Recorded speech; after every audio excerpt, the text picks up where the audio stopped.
Good afternoon, everyone. I would like to call to order this public roundtable of the Committee on the Judiciary and Public Safety. I'm Councilmember Brooke Pinto, representing Ward 2 and Chairwoman of the committee. The time is now 11:12 a.m. on Monday, December 2nd, 2024, and we are conducting this roundtable in person in room 123 of the John A. Wilson Building. We are also streaming virtually via Zoom and the DC Council website and on YouTube and X at @CMBrookPinto. The purpose of today's Oversight Roundtable is to discuss the future of violence intervention programs at the Office of Neighborhood Safety Engagement, otherwise referred to as ONSE. If you recall, this is our second roundtable within the last couple of months regarding ONSE. The last roundtable was held on October 7th, 2024, and that was to discuss issues related to oversight of grant recipients under the Violence Intervention Program, and was inspired by the allegations over the summer that a certain individual accepted bribes in exchange for attempting to influence one's selection of violence intervention grantees. This was, of course, very concerning, not only for the case implicated, but for our violence interruption program more broadly, to ensure that the public had the needed faith in the integrity of the program and all of our government programs. Throughout our time providing oversight of ONSE, it has been very clear that we need a more coordinated strategy and vision, more oversight, and stronger adherence to consistency of best practices and standardization in issuing all of our grants and in following up with all of our grantees on the work that they are providing. Violence intervention is a critical part of our public safety ecosystem. Working in partnership with community-based organizations, violence interruption specialists do the exceptionally hard work of building relationships with community members, mentoring people at high risk of being a victim or a perpetrator of violence, de-escalating conflicts or beefs, and facilitating ceasefires and mediations. I want to thank all of our hardworking CVIs and everybody at ONSE for engaging in this extremely important and often challenging and even dangerous work. Thank you for all of your service. As I have said during the last roundtable, I believe in violence intervention as a model. We have seen our violence interrupters engage in meaningful and challenging work to discourage violence and to connect folks at high risk of being involved in violent incidents with needed resources and opportunities. I have studied other successful violence interruption models around the country, and something that they all have in common is consistent buy-in from the executive, whether that be a mayor or a city administrator or a governor, buy-in from the chief of police, buy-in from religious leaders, from community organizers, from the violence interrupters themselves, and therefore the broader community. These models are complicated, but I know that they can be done when we work collaboratively together and when we focus more clearly on what I believe should be our consistent goal, which is to reduce gun violence. The evidence we've seen from other cities shows us that violence intervention, when done well, can be a powerful tool to stop violence before it occurs. I look forward to hearing from our public and some VI experts today, specifically about how we can improve our violence intervention model with standardized training, greater oversight and management of services through grants or other mechanisms, and standards for evaluating effectiveness of our VI programs. Additionally, I look forward to speaking with our witnesses about the strategic advantages and disadvantages of ward-based versus a neighborhood-based approach. With this discussion today, I hope we can take additional steps forward towards a merger of our violence interruption programs, which I believe will have a very positive impact on our goal to reduce gun violence. I'm hoping that the testimony today will help inform how we move forward on these critical components. During the last roundtable, the need for a permanent director at ONSE was also made resoundingly clear.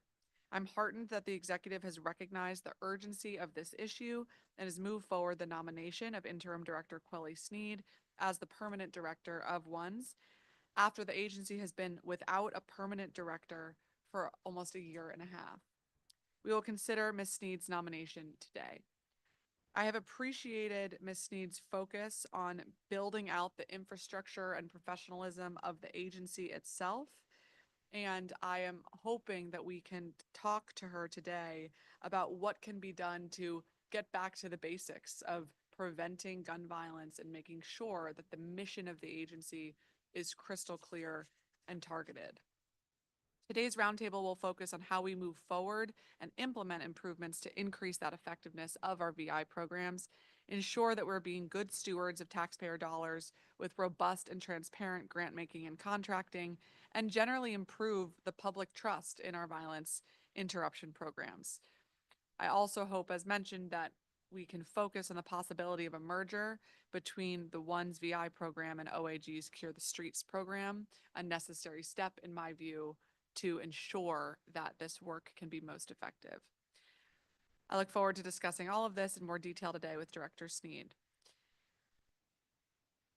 For today's hearing, we're going to follow our normal practice and hear from government witnesses first, and then from our, public witnesses first, and then to our government witnesses. For the public witnesses, we'll start with those who are here in person. I'll call our witnesses, and if we can sit first to my right and then down the table. Robert Vincent Branham. Jay Brown, Community Shoulders. You could sit in this first chair. Yep, thank you. Kathy Henderson. Pastor Delante. Okay. And is Ashley Ruff here? Not here either. Online, okay. Commissioner Ruff, we'll have you join this panel.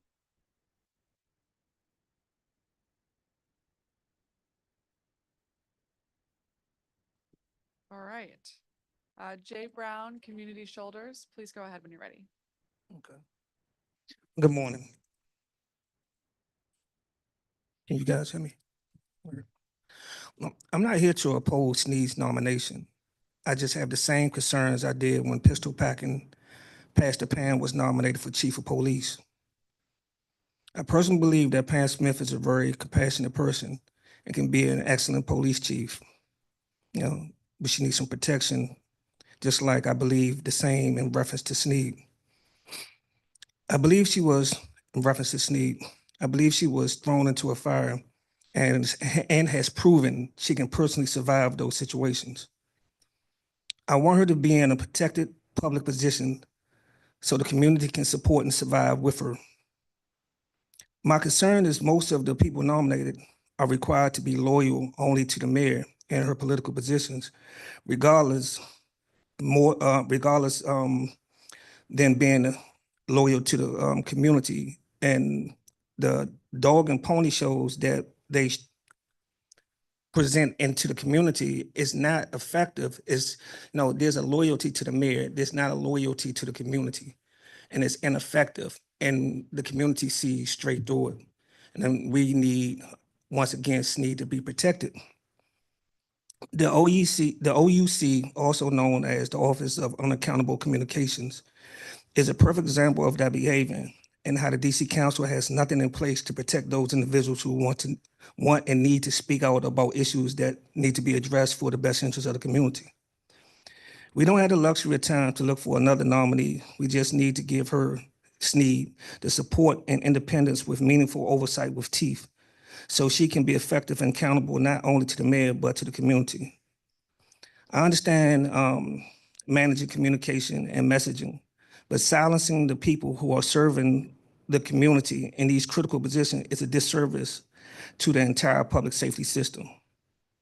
I urge you to find a way to protect Sneed and her ability to effectively communicate without the threats and harassment from the executive branch. In reference to a merger, I believe we should produce a comprehensive plan ran simultaneously under the separate entities that they are now, with the same mission, vision, and goals until they are intimately familiar with the project, and then merge within the better suited supervision.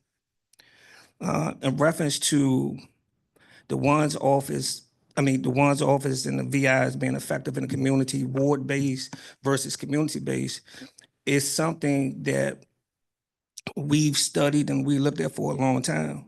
You can go around 37th Street. 37th Street women will not engage Paradise women, right? It's a trust and respect thing.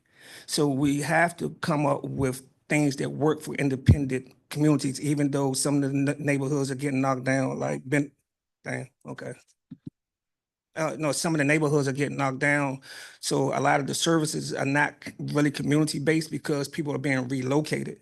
So we really had to get out there in the community and be hands-on. We're gonna have to call audibles all the time when it comes to violence interruption. We just can't put something on paper and make it grant-based and have to stick to it. We have to have a director that is able to say, this is not working for this community. We need to do something immediately and so that it be more effective. And we can't start from up here. We had to start from the community. The VIs don't necessarily have to come from outside of the community. They can be homegrown and build out. And then that way we'll have more than enough violence interrupters because we're talking about empowering the community. Thank you very much, Mr. Brown. That was open-minded, right? Sounded like it. Thank you. Ashley Ruff, ANC Commissioner for ANC 7F02. Good morning. Good morning, Chairperson Brooke Pinto, members of the committee, and members of the public. My name is Ashley Renee Ruff, and I am the Commissioner for 7F02. I thank you for the opportunity to testify today regarding the future of the Office of Neighborhood Safety and Engagement. I am the commissioner for that area, and so I felt like it was relevant for me to be here today. First, I want to begin by expressing my support for the mission and vision of the ONSE office. I deeply value its commitment to violence prevention, fostering community partnerships, and providing resources to reduce the systematic factors that contribute to crime and instability in our neighborhoods. The ONSE office is a critical part of our city's broader strategies to address violence and build safer, healthier communities. However, as the commissioner for ANC 702, I must highlight some gaps in the ONSE engagement within my single member district and the larger Ward 7 community. Since the beginning of 2023, I have not had the opportunity to work with anyone from the ONSE office, nor have I seen any initiatives or programs specifically tailored to our community's unique needs. While I am aware of holiday events organized by the office, these events are not often well publicized, leaving large portions of the neighborhoods uninformed and unable to participate. I understand that the ONSE office has experienced its share of challenges, including internal losses and grief. However, the communities you serve, including mine, have experienced similar hardships, if not more, over the past year. The lack of consistent engagement with our community undermines the office's ability to fully understand and address the issues we face daily.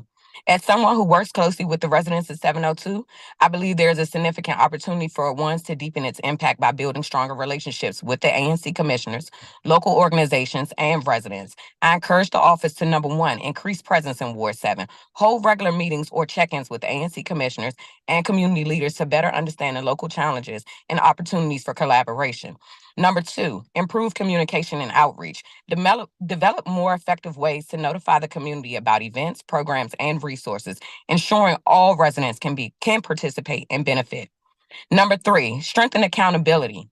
Share updates about the office goals, activities, and outcomes in specific neighborhoods so residents and commissioners can better understand the contributions and progress being made.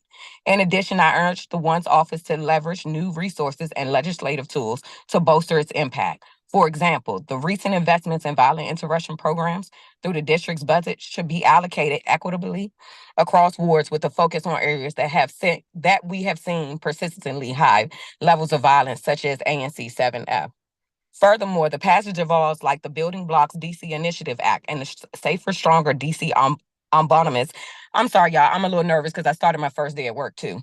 Amendment Act underscores the need for the ONSE to align its effort with broader citywide goals. This includes expanding programs like Pathways, which includes wraparound services to individuals at high risk of involvement in gun violence and connecting residents with job training, mental health resources, and housing assistance.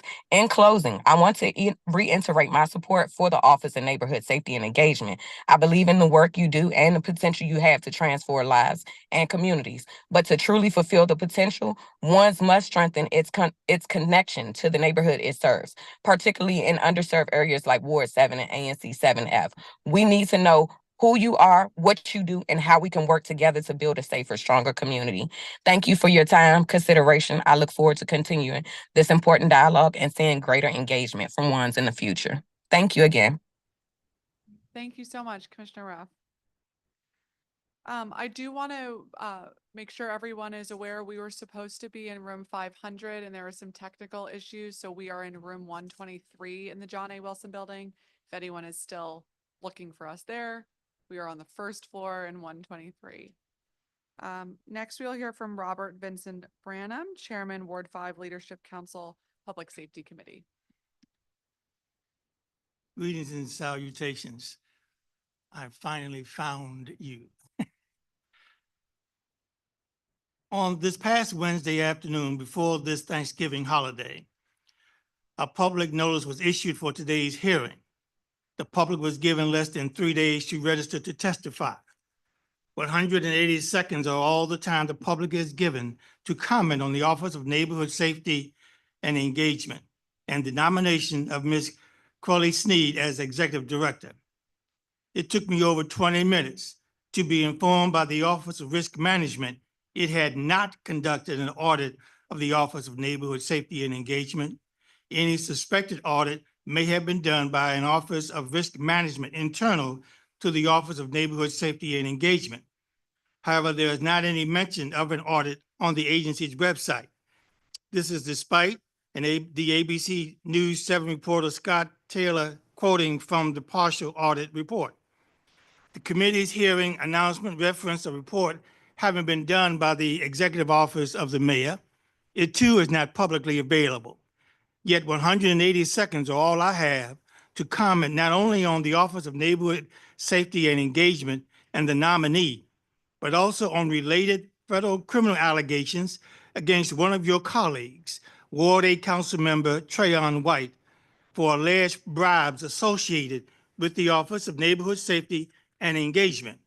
Within 24 hours, by tomorrow, Tuesday, December 2nd, December 3rd, Councilmember Trayon White must notify the DC Board of Elections if he will resign from office or decline to accept his reelection.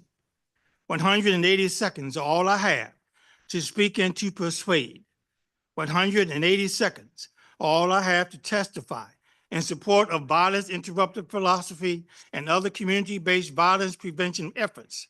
180 seconds are all I have to say. The success of violence interrupted programs must not be tarnished or stained by the alleged criminal conduct of a council member to finance a familial vacation. 180 seconds are all I have to say. The mission of the Office of Neighborhood Safety and Engagement is important to the district's public safety across all 8 wards. Finally, 180 seconds are all I have to testify in strong support of the nominee, Ms. Kwelli Sneed, to be the Executive Director of the Office of Neighborhood Safety and Engagement. After these 180 seconds, I thank you for giving me these 180 seconds. Thank you. Thank you very much, Mr. Branham.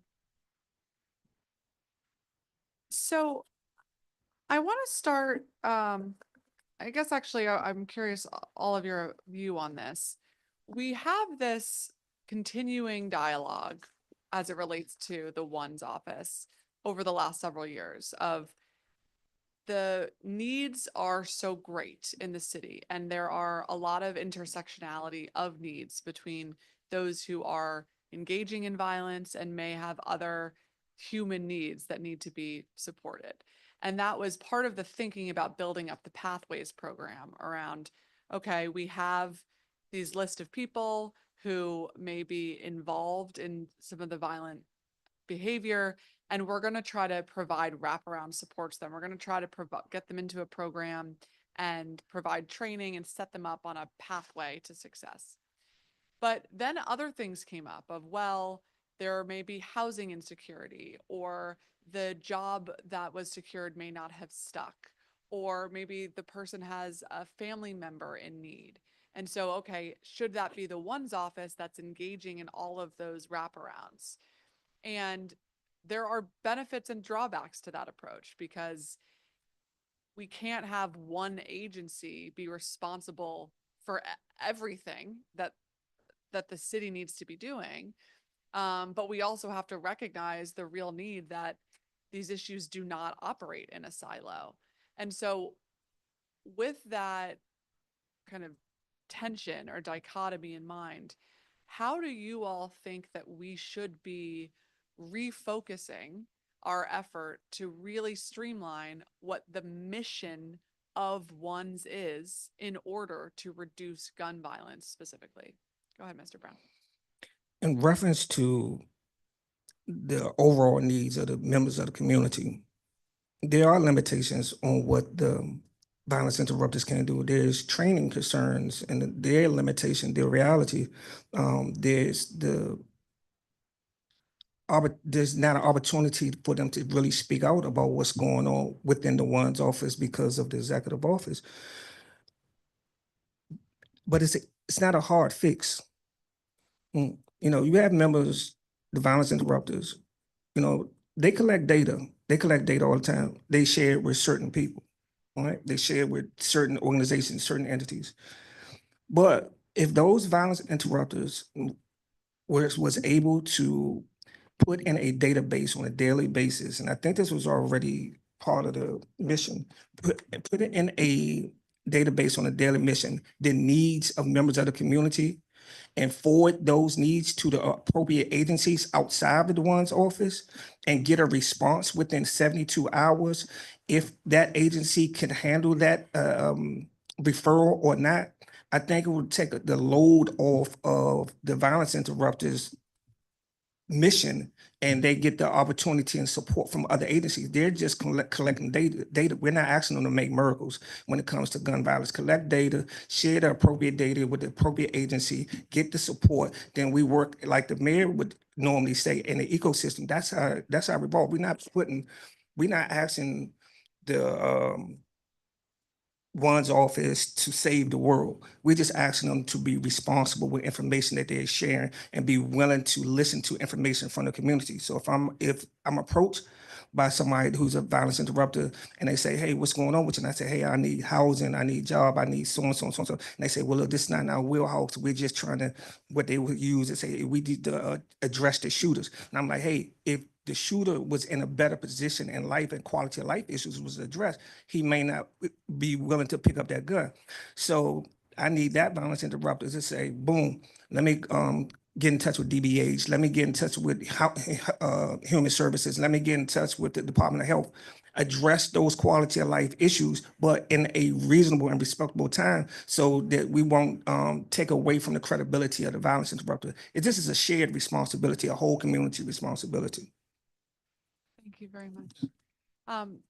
Mr. Branham? I would like to say that I want to align myself wholeheartedly with what was just said. You know, the mission of violence interrupter program is noble, but there are people who have, I feel, expect immediate gratification and expectations from this entity, not understanding that the dynamic that they're dealing with is human nature. And as was mentioned, there are other issues that come into play, and the ONSE office can be a clearinghouse, but it's not the clearinghouse. You know, housing, employment, parental absence, education deficiency, all those impact how one responds to an incident at a street level. And to expect the ONSE office to do immediately what MPD, behavioral services, you know, the public schools have not been able to do. What the environmental factors cause, such as a pandemic, a lack of jobs, those kinds of social influences, what TikTok, Facebook, what people feel and see every day of their lives. and expect ones to be able to just come in and make everything clean is unreasonable.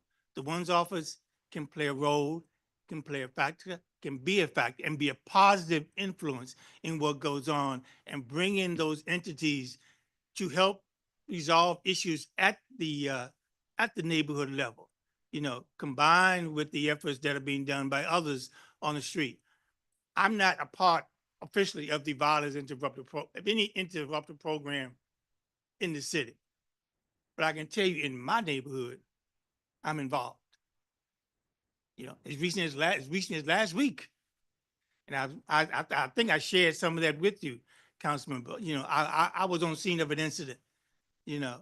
But it takes more people like him and others, and we need they need the support and the honest evaluation of what they can do. Like he said, they're not miracle workers. That's a movie.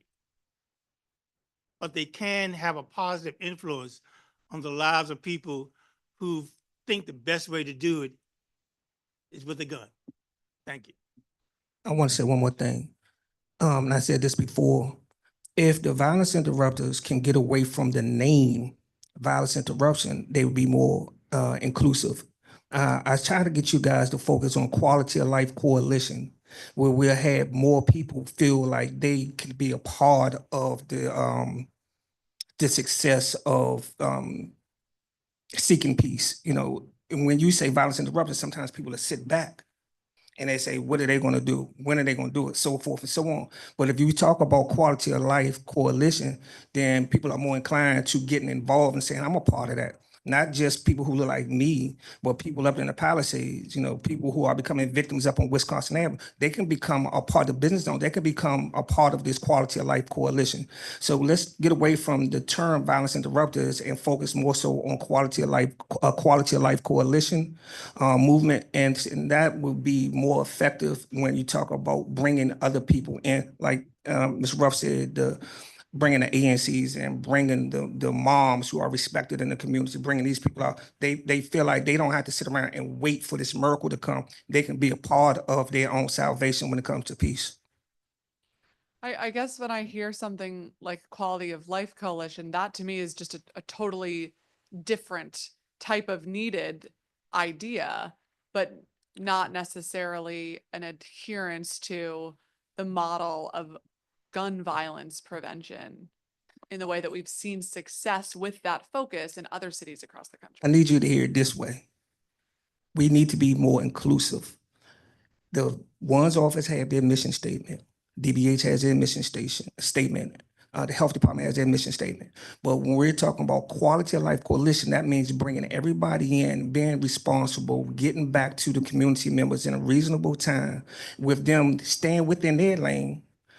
These people standing within their lane, but we're addressing the overall needs of people. When you talking about picking up a gun, when you're 13 years old, most likely it's because that 13-year-old is the head of the household.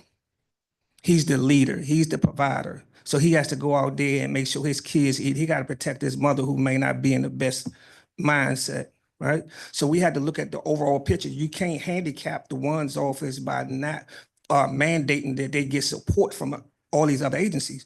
Not, Pam Smith is the only agency, and I think the EMS who are mandated to respond to a certain situation. You can't pick and choose if you these other agencies when you get involved. It has to be mandated that you support the ONSE office and the needs that they have. That's a quality of life coalition. I need you to look at it that way. Okay, I hear you. Thank you. Commissioner Ruff? Thank you for letting me speak again. I just wanted to say that I respect Mr. Bronner for saying 180 seconds, because there should never be a point where we have to think that we have to speak up in 180 seconds for people to hear us or to understand where we're coming from in our communities. And I also have to get on board with Jay. Like he said, MPD cannot wear all of these different hats, or DBH can't wear a different hat to come over here and help with this situation. Everyone should be working together. We have a program on Minnesota Avenue started by McDuffie's office and and it's called Takeover Tuesdays. We have every one of those agencies come out except for the ONSE office. And I have tried to reach out to them, but I do understand too that they can't wear every hat and they also need help. And I think that also their employment retention needs to be talked about as well too. But like Jay said, you have these kids out here 13 years old with guns and they feel like that they're the man of the household. For me, my own child has asked me for his safety to walk around on Minnesota Avenue. Can I buy him a bulletproof vest? And I asked him, did he think that I was crazy? Because it's no way that I'm going to let my child wear a bulletproof vest to walk down the street.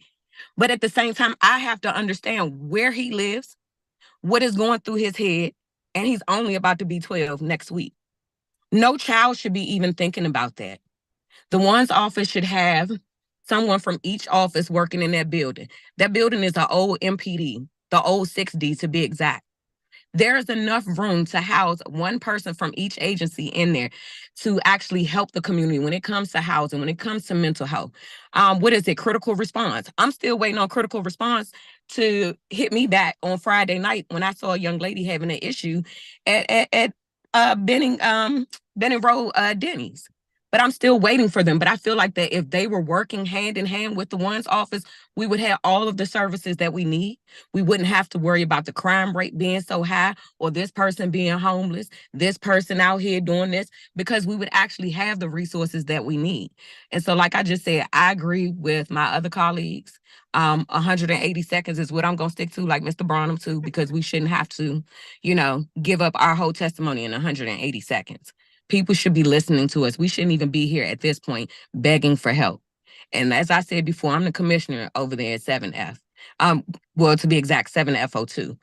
And I've only worked with the ONSE office since 2022 with a young man named Byron. I haven't seen Byron because I don't think he works for them anymore.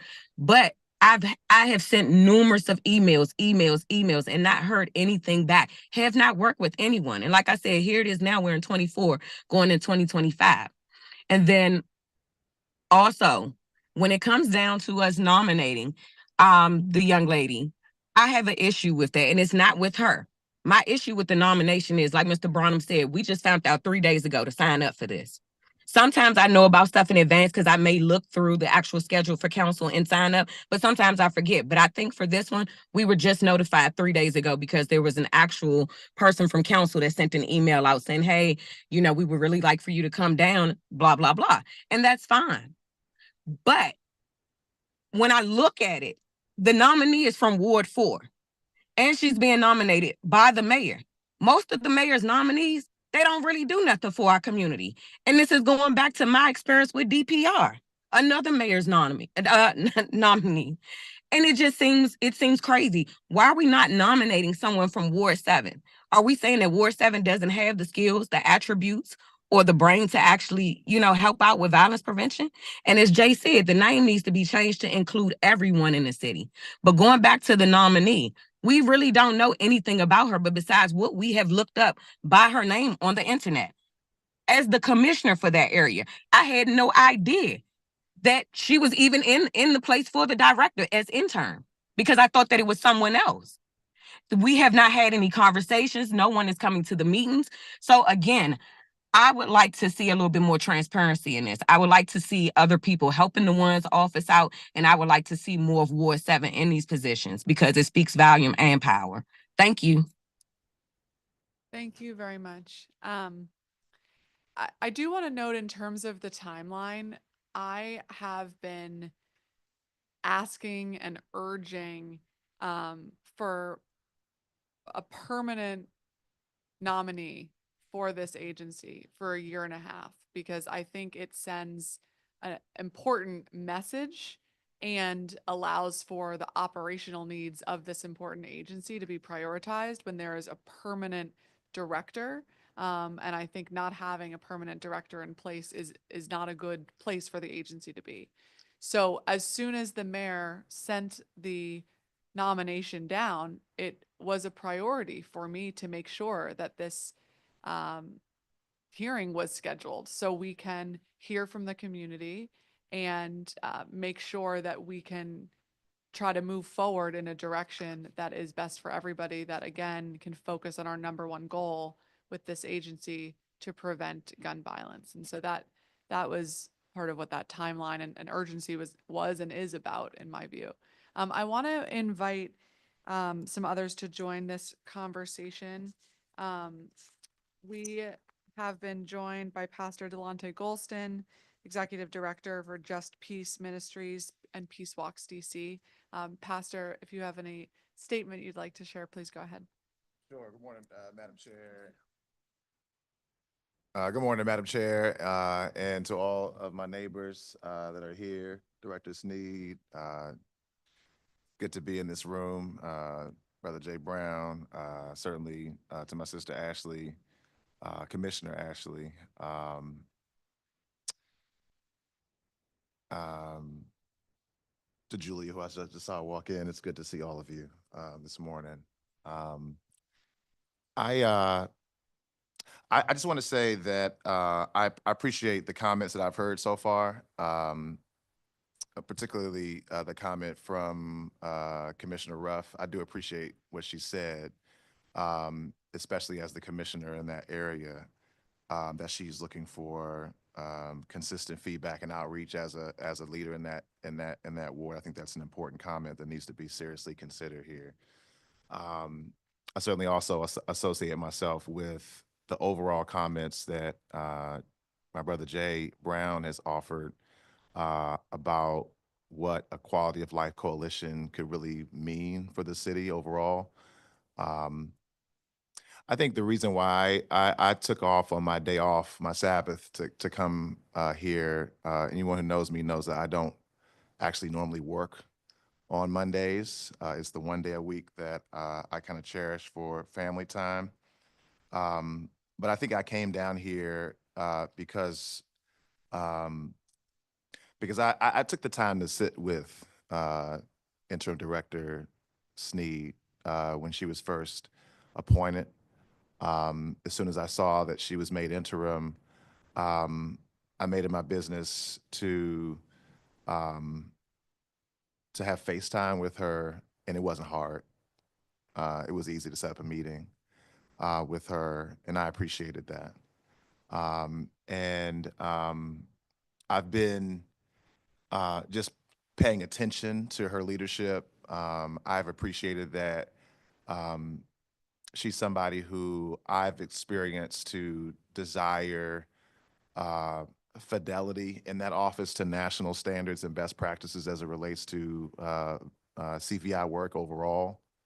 I think what I appreciated most is that she was willing to do a hard thing when she first got into her role, which was to really shake up that office and to take a hard look at who was getting contracts and why. Particularly trainers in the Pathways curriculum.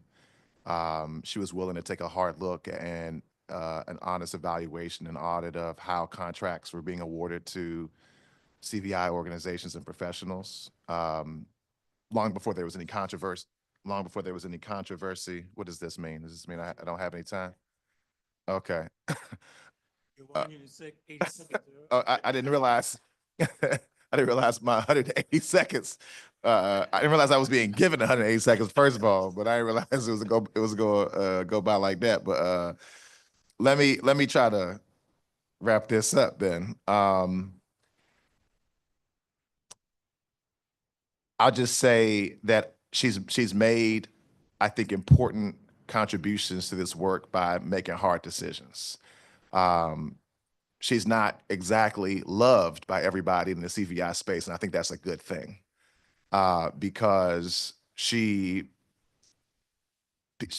gotten in folks' pockets. Folks have been accustomed to getting paid a certain way to do a certain thing, and she's brought the question, are you being effective in what you're doing? I think that's an important question.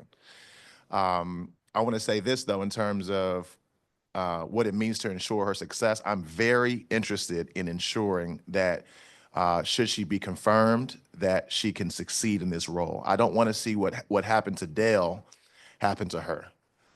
It was very clear and obvious that Dale was never set up for success in his role. It's anybody paying attention. You could see from the very first time that the way the office was funded, you could see that the office wasn't even taken seriously, in my opinion, when set up against national models for CVI work. So for me, in order for her to be successful in this role, she's going to need to be given independence. That office needs to have independence from the executive. I know that she's a nominee by the executive, but the one thing that the CURE program has going for it is its integrity and independence. There's going to be disagreements between the executive and CVI work in order to be faithful to this work. And we need somebody in that role who can really stand up and say, this is what we're doing. This is where we're going. And I know that she has a backbone. What I'm saying is that this is not about her. This is about the role and the position. I want to go on record as saying that the director of that office needs to have its independence, because we already know that the police unions don't favor this work. And I'm not convinced that whatever the political winds may be with regard to where the executive might find itself, that the work will be protected. So there are three areas that I would say need to be clear. One is independence for this role. The second is ensuring that there is a clear, funded, and coordinated workforce development training and pipeline for placement. I've been grateful to see that she has and her team have reorganized the way that CVI contracts are being mandated, so that there is a workforce development component, and there is now a workforce development requirement in terms of placement.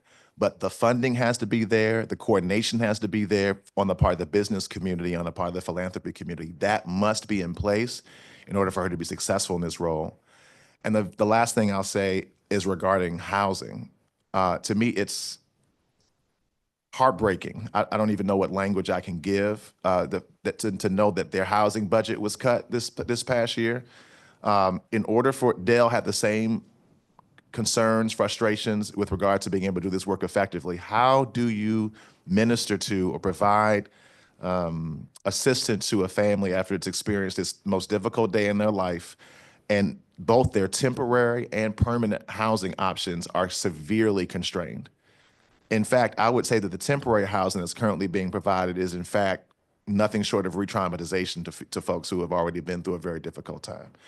So that housing budget is really important for the temporary placement of families that need to be relocated for their safety.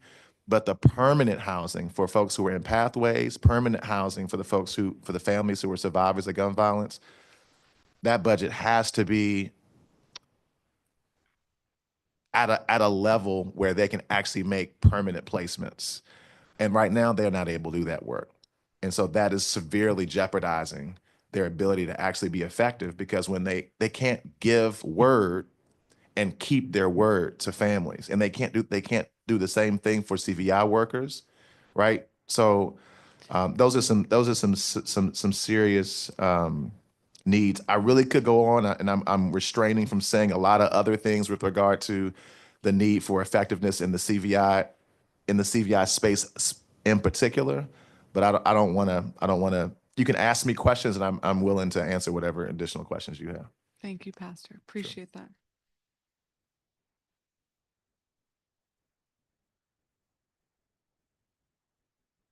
I appreciate you, sir. Okay. Kathy Henderson, 5D Court Watch Coordinator, Commissioner 5D06. Good afternoon. Well, actually, it's still morning. Good morning, Chairman Pinto. Thank you for the opportunity to be heard here. I'm glad that Del McFadden, the former acting director of the Office of Neighborhood Safety and Engagement, was a Maryland resident. So I'm at least glad that Ms. Sneed lives in Ward 4. That's good. Ms. Sneed clearly has professional development credentials. She is obviously educated, underscoring, her formal education. However, I didn't see anything in her background that suggests that she is able to take a rudderless office, which the Office of Neighborhood Safety and Engagement is, and turn it into something that's productive. This whole matter is a waste of district taxpayer dollars. The Cure the Streets, the violence interrupters are failed programs, failed. They've not helped anyone except the recipients of, the copious amounts of money that we continue to pour into a failed undertaking. Given what I've read in the unsealed affidavit that also now involves another member of the DC Council, I don't even know why we're here. Why are we talking about confirming, rushing to confirm someone under these circumstances to an office that is rudderless, not consistently open, that the community does not support across the city, that hasn't really done anything, hasn't met any metrics. The office is dysfunctional. So pushing Miss Sneed into that position, simply because she's willing to accept the nomination and move forward in that process is not fair to her. It's not fair to her because she's not even fully supported. And we can't continue to throw money, at a failed undertaking. If this type of an undertaking, it would be successful. It could be successful if it were well thought out, well implemented, and didn't have someone who is a 2017 homicide suspect leading, the team to supposedly stop violence. And, I'm not going to just say too much more, except that the police union and our members of MPD should be upset about this matter because they're out there doing the work. They're out there actually protecting public safety. And then we have this fake program with no metrics, no accountability, nothing, saying, oh, well, we're helping to stop violence. You're helping to do nothing. You're becoming, these individuals are becoming or have become violence participants, victims. They're, the allegations of money, contracting improprieties are rife. I mean, this is a failed undertaking, and there's absolutely nothing wrong with this committee and this council taking the opportunity to step back and say, hey, we don't have this right. We don't have this is a rudderless program. It needs a framework. It needs a work plan, that can actually be implemented. It needs to be effective. It can't be effective. It hasn't been effective. It's a waste of our money. It's a waste of our time. And thank you for your due diligence and rushing for this hearing. But Ms. Sneed, I'm pretty sure she would have liked other people to come, testify on her behalf. She is a willing participant. She could have withdrawn her name. And I think she should withdraw her name because there's no real support here. There's just no real support here. And this is a program that really is just an affront to every district taxpayer and all of the district citizens, and particularly the citizens, who are in need and who are looking for assistance from this office that has never been forthcoming. And with that, I will rest and I will take any questions that you may have. And again, thank you for the opportunity to be heard. Thank you, Commissioner. I appreciate that. So I want to turn back to you, Pastor, and try to reconcile something that we're talking about a little bit, which is on one hand, I'm hearing Mr. Brown and Commissioner Ruff and Mr. Branham talk about the need for added coordination. That is actually one of the biggest detractors that I receive about the Cure the Streets program, is that we don't have the ability to coordinate in the necessary way to do that follow-up work for employment, for housing, for any of the other wraparound needs. And then we have an executive agency that I'm hearing, okay, it needs more independence. And of course, there is a difference between structural, actual independence away from the executive versus in practice, a feeling of empowerment that the vision that you are laying forward can actually be carried through. But how do we reconcile this desire for more independence so that the office can be inoculated from politics, or as you say, the direction of the day, but making sure that the agency has the infrastructure of executive agencies so that those follow-up services that are so clearly needed can be responded to quickly and in a comprehensive nature. I think you have the example already in statute, Chairwoman. I think that if when this office was set up, it simply looked at the NEAR Act and made sure that it implemented every single component of it with respect to hospital violence intervention work, with respect to fidelity to the actual model upon which it's based in Richmond, California, that actually had a fully functional workforce development pipeline. I mean, the folks that were in the original model had Google, had Pixar, had viable business partners that were behind this work, right? So, and it had it had components that are clear and tracked and can easily be tracked in terms of its effectiveness. So I think that the failure here is that there's never been, well, I don't want to say never been, but there hasn't been an effective way to bring the work that's being done in CURE together with the work that's being done in ONSE and to ask the basic question, what is our report card here? How are we actually being, now they have taken trips to LA, they have taken trips to Oakland.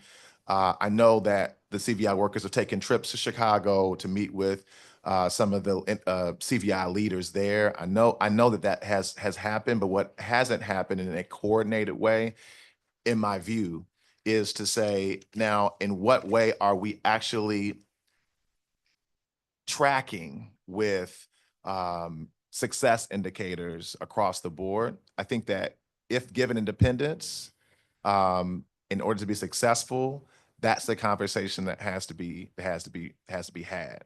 I don't think that I can't speak on behalf of Attorney General Schwab, but I would imagine that they would also like better coordination and better fidelity to national standards.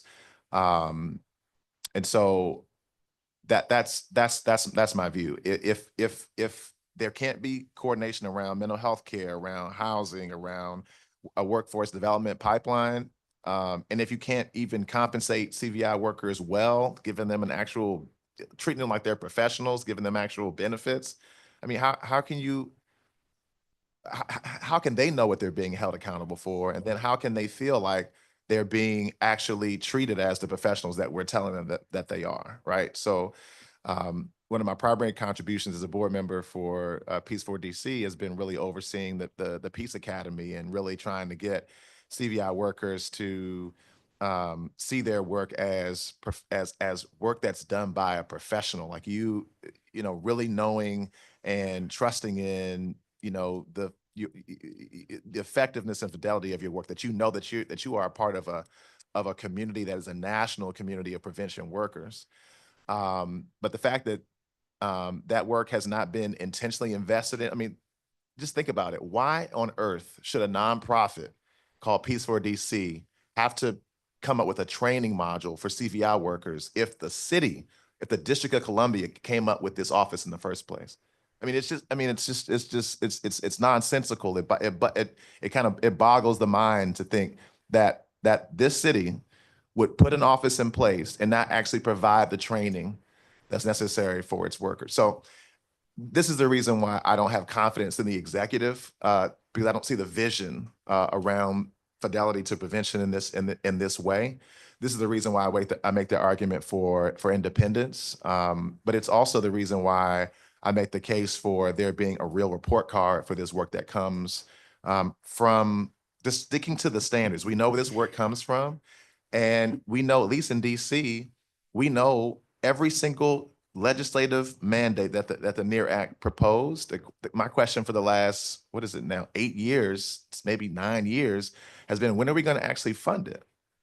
I mean, it's a very simple question, but we haven't. And so then we look at a program that was actually never set up to succeed, and we say, oh, it failed. Well, I mean, how do you intend for a program to succeed that you never really adequately put your full funding and support and collaboration around in the first place? This doesn't make sense. Madam Chair, if I can Sure. add just to what my good friend has said, and I support what he has said. But I just want to say, as a Washingtonian, as a native Washingtonian, having grown up in Ward 7 off of Marshall Heights near the shrimp boat, Yes, sir. Benning Road, Minnesota Avenue, going to church there, J.C. Knoll Elementary. You know, I can name my schools in Ward 7 and Ward 5. As a community person, I'm gonna look you straight in the face. I'm gonna look my fellow Washingtonians in the face before this table and say, I strongly support the nominee Mhm. and approve and recommend that this council confirm her. I'm a community person, former commissioner. Thank you very much, Mr. Branham. I appreciate that. And Mr. Brown, I want to ask you, and if you have thoughts on the previous conversation, feel free to add to that too, but what commitments would you like to see from Ms. Sneed to give you confidence in her vision and her leadership to make ONSE more effective? Make sure you're, I think that both questions, I got the same answer for both questions. The nominee needs protection from the executive office. When we talk about independence, we're talking about being able to effectively communicate with the community, taking ideas from the community and implementing them in the one's office when she can, without the threat or the harassment of the executive office and whatever that political positioning is at that moment. So it's not a separate thing to have her independence in reference to being able to communicate and the support of the other agencies that will be the wraparound services. And those agencies should be mandated to support the one's office in real time, not when they get ready to, but 24 hours to 72 hours. So my commitment is not from Sneed, because it could be anybody from anywhere in the city that could be put in that position. But if she's not given the support and the protection she needs to be effective without the fear of threat and harassment because of political posturing, then she's not going to be effective.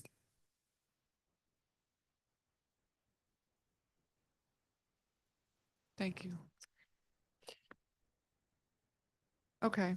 Um, thank you for that. And I think that that goes to the larger conversation of buy-in from everybody in government about this model and all of the supports that each agency needs to be an active participant in, so that we're not here 5 years from now having the same conversation about how we should have built up the support of the agency from the get-go. Mhm. It's not just the agency, it's the community as well. You know, it's you can't, the agencies can stand here and they can listen, but if it's not a buy-in from the community, and the only way that we can have a buy-in from the community, if, like Ms. Ruff said, that we have transparency, we have visuals, like, you know, people see when they see things, not dog and pony shows, can we see through that? But when we see effective work, then you get your buy-in. And most of the time you get your buy-in when people in the community participate in their own salvation. So if you're working with and not on, if you're working with people and not on people, then you have your buy-in because they feel like they gave some of themselves to the success of that situation. Thank you. I love that. I want to recognize we've been joined by my at-large colleague, Councilmember Anita Bonds, who's also a member of the committee. Councilmember Bonds, I want to turn to you if you have any statement you would like to make, or if you have any questions for our public witnesses today. Thank you very much, Madam Chair. I'm really here to get engaged in this very meaningful discussion that I was listening to down in the office. I'm very happy that you have strong representation from the community on this particular issue. As you know, the function of this office is almost exclusively dealing with our community. And so to hear voices from the community is very meaningful. Also, I just really wanted to ask a few questions about workforce engagement, because ultimately those who become the clients of this office will need employment. And so I'm very curious about that. I'm also still thinking about those who do the work and how do they relate to the community? Where do they live? And how do they live? Um, and I've had the privilege of speaking with Ms. Sneed as recently as this morning. And I know that she too is concerned with how the employees manage the work that they do in community. How do they leave it at the door when they get home in the evening and pick it up in the morning as they go out again the next day? So on both sides, I'm concerned with the employment and how it's affecting, the clients in particular. How do we really help them to transition into a new life? Because that's what this is all about if we're going to have meaningful and continuation success. So, Reverend, I'm listening to you Bless you. in my office, and you were saying a few very meaningful things. Um, what is your take on where we have been as a government in addressing the needs of the clients that we try to work with through this process? Good afternoon, Councilmember Bonds. When it comes to families who are survivors of gun violence, what I would say is that this city is, it is staggering the extent to which the city has failed survivors of gun violence. What I would say is from the very beginning, when this office was opened, many of us said that if this office is to succeed, it's got to be funded well. And we weren't talking about people's salaries at the executive level. We weren't talking about people who are high-level agency employees. What we were talking about was making sure that people who have had the worst day of their life don't have to repeat that with multiple ripple effects after they've already lost somebody. And so, unfortunately, what that has meant for us practically as community members and as faith leaders in the community is that we have to put the families up in Airbnbs. We have to put the families up in hotels oftentimes because going to the hotels that they're being sent, first of all, they have to wait. And then when they're sent to the places where they're being sent, they aren't good places. There aren't, even for CVI workers, they don't have any kind of flexibilities. They don't have any kind of flexibility within the way that their grants are given to even house people. But they're being asked to essentially provide a wraparound approach of services for families, but they're not given the resources to actually be able to do that. So we're glad to do the work that the church must do, that masjids must do, that faith communities must do. And at the same time, it should be a collaborative approach. In Philadelphia, in Baltimore, in Richmond, in New York, what we see is a true collaboration between business, philanthropy, faith community, and government to do this work effectively. The key missing partners in the district are business and philanthropy. Because it's the city, this city thinks, as Brother Brown said, this city tends to think that government solves all of its problems. The key missing piece is community, and business is part of the community. Philanthropy is part of the community, right? ANC members, obviously people like me, I live right down the street from Shempbro. We are part of the community, but we have resources, but in order for this to be done effectively and well, somebody has to lead it. Somebody has to know this model and actually lead it with fidelity.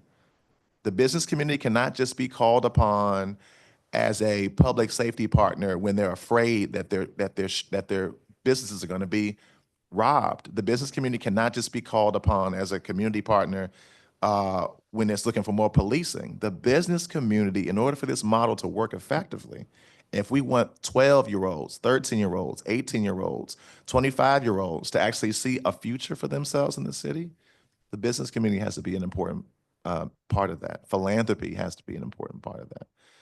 And so those are the holes that I see that anybody in this position. I know Director Sneed has a backbone. I know that she's a student of this work. I know that she is an expert at this work, right? But in order for her to do her job effectively, she needs support. She needs support, right? And every single person who gets these contracts from the ONSE office is having to do the exact same thing that Dale had to do, which is calling up somebody DPW, trying to get somebody a job, begging somebody DOES, trying to get somebody. It's ridiculous that in an all-agency approach, what is supposed to be an all-agency approach, that basic services aren't working on behalf of families that. What is the one thing that all these families have in common, both on the shooter side and on the survivor side? They're all Black. They're all men. They're all living in poverty. So what is the one thing that we know can actually make somebody who's in those conditions secure? Mental wellness, physical wellness, spiritual wellness, wholeness. Whole. You have to be able to make people whole. And that can't be done when led exclusively by the government. The government can help to provide vision, but that vision necessitates every single part of the what's that word y'all like to use? Ecosystem, right? Every single member of the ecosystem has to really play its part. Well, Reverend, I thank you so much, and you're so far over the time that I was allotted, so that's okay. So thank you very much, and I would love to talk more with you. Yes, ma'am. I hear you loud and clear. Thank you, ma'am. And am on board with your I fully concept. support her let me be clear. I fully support her nomination. I just Yes. want her to succeed. That's the bottom line. Exactly. Thank you. Yes, ma'am. Thank you very much, Councilmember Bonds. Commissioner Henderson, I see you have your hand up. I'm not sure if you had a thought from the previous discussion you want to add to, and then we're going to need to move on to our government witnesses. Yes, ma'am. I simply want to focus on accountability. The mayor has a right to nominate anyone of her choosing to lead any agency which ultimately reports to the executive office of the mayor with council oversight. So there needs to be accountability. So let's stop dancing around that. And then we're talking about a model where the workers are trauma involved, attempting to assist trauma involved individuals, which makes no sense. It's a failed model. It's a failed model. And if a government agency needs Pixar or needs some other help from outside of the government to do its work, then that is a clear indication that we need to step back and reevaluate, how this office is supposed to work. The office doesn't work. It's based on an anecdotal model, out of Richmond, California, that it does not apply to the district. It just doesn't apply. Yes, Philadelphia has had a modest decrease in crime, not due, to any violence interrupter or cure the streets initiatives. New York crime is still high. The mayor is suffering because of that high crime, among other things, and it's not working. It hasn't. These models, it was anecdotal in Richmond, California. It doesn't work here. It hasn't worked here, and no shade to you, Councilmember Pinto, but we were discussing this before you even became a council member. And again, that's no slight to you. It didn't work then. It's not going to work now. I think the best course of action is for this nomination process to be tabled until further notice, and we step back and revisit the programming here. The ONSE office doesn't work. No amount of money, no amount of posturing saying, oh, we can't be political.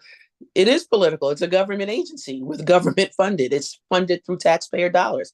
It should work. It's never met any of the metrics that it was intended to meet because it was never well thought out. It's okay if we step back as a government and say, well, you know what, this needs more thought. This we need to Commissioner. work to make sure that this actually can be a successful model. There's no shame in Thank you very that. much, Commissioner. This is ridiculous. Why are we moving forward with a program that doesn't work? Thank you. Thank you for your thoughts. And I think that that's part of our mission and oversight and conversation today, and that happen on every other day, is to make sure that ONSE is equipped to do the important work of preventing and reducing gun violence, with the recognition that our effectiveness to date is not all it could be. And so both of those things, I believe, can be true, that we have to and have an obligation to do better and be more coordinated and streamlined to focus on that mission that I know all of us share across the city to prevent violence. I really want to thank all of our witnesses today. Mr. Brown, if you have a very brief closing thought, go ahead. The reality is some of our violence interrupters, they do need to be saved from themselves. This work is it's really stressing, and if we're not monitoring the people who's doing the work and making sure that they're good mentally, then we will fail. We got to make sure that these individuals are protected and get the focus off of them. They're more of liaisons, delivering a message, receiving a message, delivering a message. And we shouldn't expect these miracles from these individuals. They are human beings. And if we can get the focus off the individual and focus on the work and focus on the overall commitment to the community, then we will save them from themselves. That's what's important. Thank you very much. And that was Madam, actually my just next point. quickly, very quickly, community engagement. This community work is, to paraphrase someone else, good work. It is needed. And we must work together to make it successful. And I believe the nominee, with the proper support, Yeah. can do this. Thank you. Thank you all very much. And that was my next point I was going to make, was that the conversation around trauma and people who are experiencing trauma engaging in this work, I think, makes the effort of the training and the CBT and the work of people like those at Peace Academy so vital to this, because we cannot just send people out hoping for the best. These are complicated issues, and to have the credibility that is vital to this work requires that healing and the hard and soft skills needed. And so I think the focus that we need to have on the consistency of that training and that support is vital to the success of this work going forward. I want to thank all of our public witnesses today so much for all the work you do, for all of your insights, for this nominee and the future of ONSE. And I know that the conversations and the partnership will certainly continue, so we can continue gaining insights from you all on the best path forward. Thank you all very much. Thanks a lot. Okay, with that, we are going to turn to our government witnesses here today. Joining us is Interim Director Kwelli Sneed, Chief Operating Officer and Chief of Staff Yasha Williams Robinson, and General Counsel John Cheek.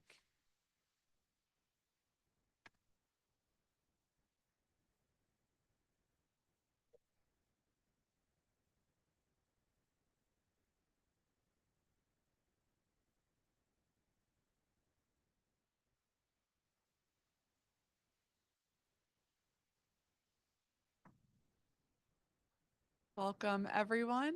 As you know, it is the tradition of this committee to swear in all government witnesses who appear before it. So if I can ask you all to turn your microphones on and raise your right hand. Do you swear or affirm under penalty of law that the testimony you're about to provide before the Council of the District of Columbia and this committee is the truth, the whole truth, and nothing but the truth? I do. Thank you all. Interim Director Sneed, I'd now like to invite you to make any opening statement you may have. Thank you. Good afternoon, Chairwoman Pinto, members and staff of the Committee on the Judiciary and Public Safety. I am Kwelli Sneed, Acting Executive Director of the Office of Neighborhood Safety and Engagement. It is an honor to have this opportunity to testify before you as you consider my nomination as the next Executive Director of the Office of Neighborhood Safety and Engagement. I want to express my gratitude to Mayor Muriel Bowser for appointing me to Cabinet and entrusting me with the responsibility of leading ONSE through this vitally important task of creating safe communities in all 8 wards. Before I share the rest of my testimony, I would like to take this opportunity to acknowledge my friend and mentor, the former Executive Director, Linda Harley Harper, with whom I worked very closely with at ONSE and Building Blocks before her untimely transition, and who led me on my current path to this critical work, helping save the lives of some of our most vulnerable residents. Linda's valiant commitment and determination to make our neighborhoods safer while supporting individuals most at risk of perpetrating or being victimized by gun violence are the hallmarks of the ONSE team. I also want to express my deep thanks to my ONSE executive team and staff. The work of violence intervention and prevention is not the work of the faint of heart. I am pleased to report that the work of our office has resulted in a 34% reduction of violent crime in the 25 ONSE priority communities in 2024. The ONSE team wakes up each and every day prepared to save lives and help transition individuals towards a better, a safer tomorrow and future. They know that our work requires courage. Our work requires compassion. Our work requires empathy, resilience, flexibility, and adaptability. We are a team that is part of an ecosystem that builds safer communities. I have been so fortunate to find talented team members, and I believe that we can achieve greater success. I want to spend the next several minutes discussing my experience, qualifications, and vision for leading this agency onward and forward, if confirmed as the next executive director. But first, I want to take you to 1992.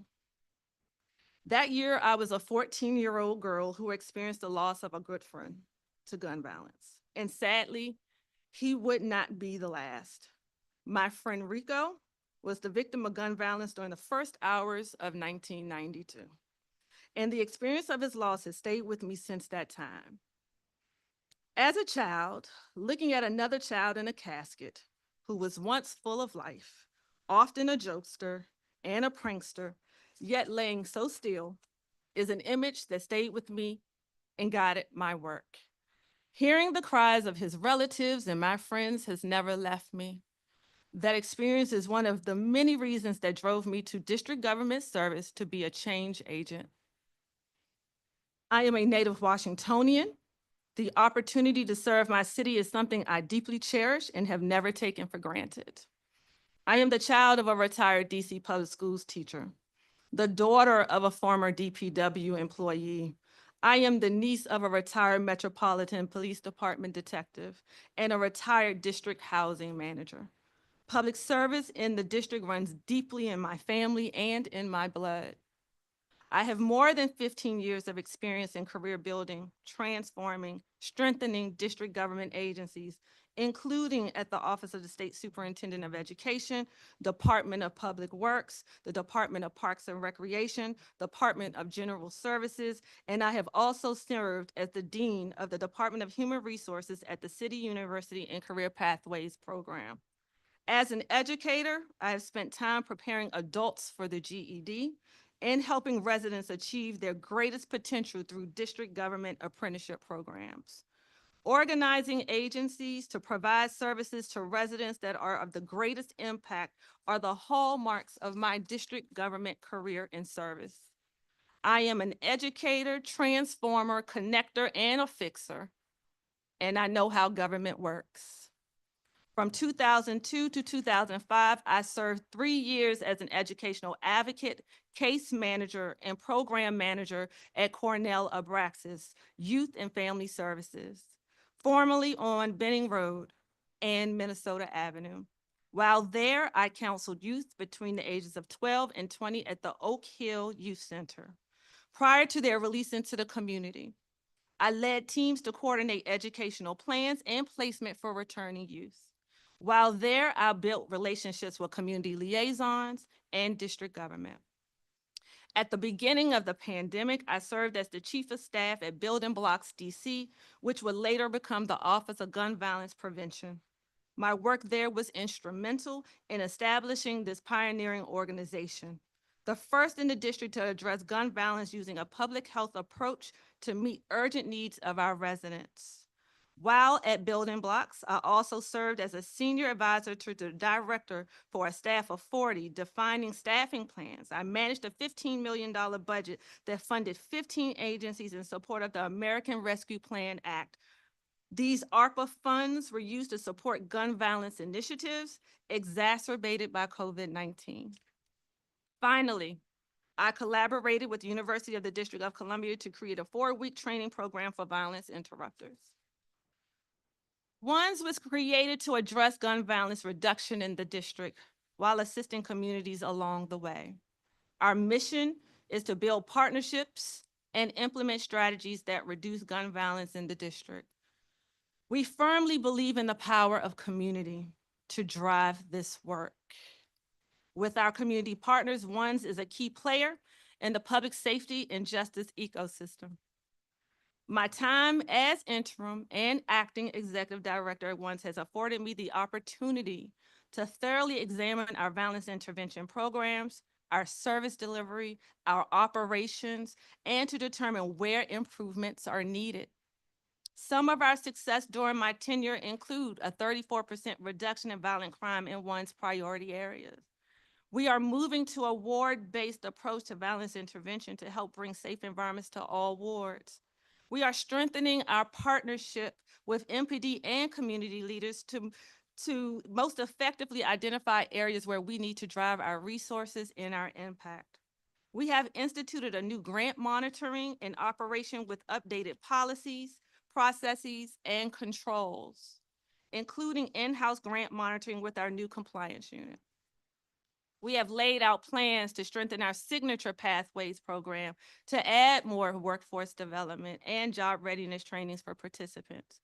And I have brought on an exceptional team of administrative professionals and subject matter experts to build upon ONSE's existing processes and infrastructure.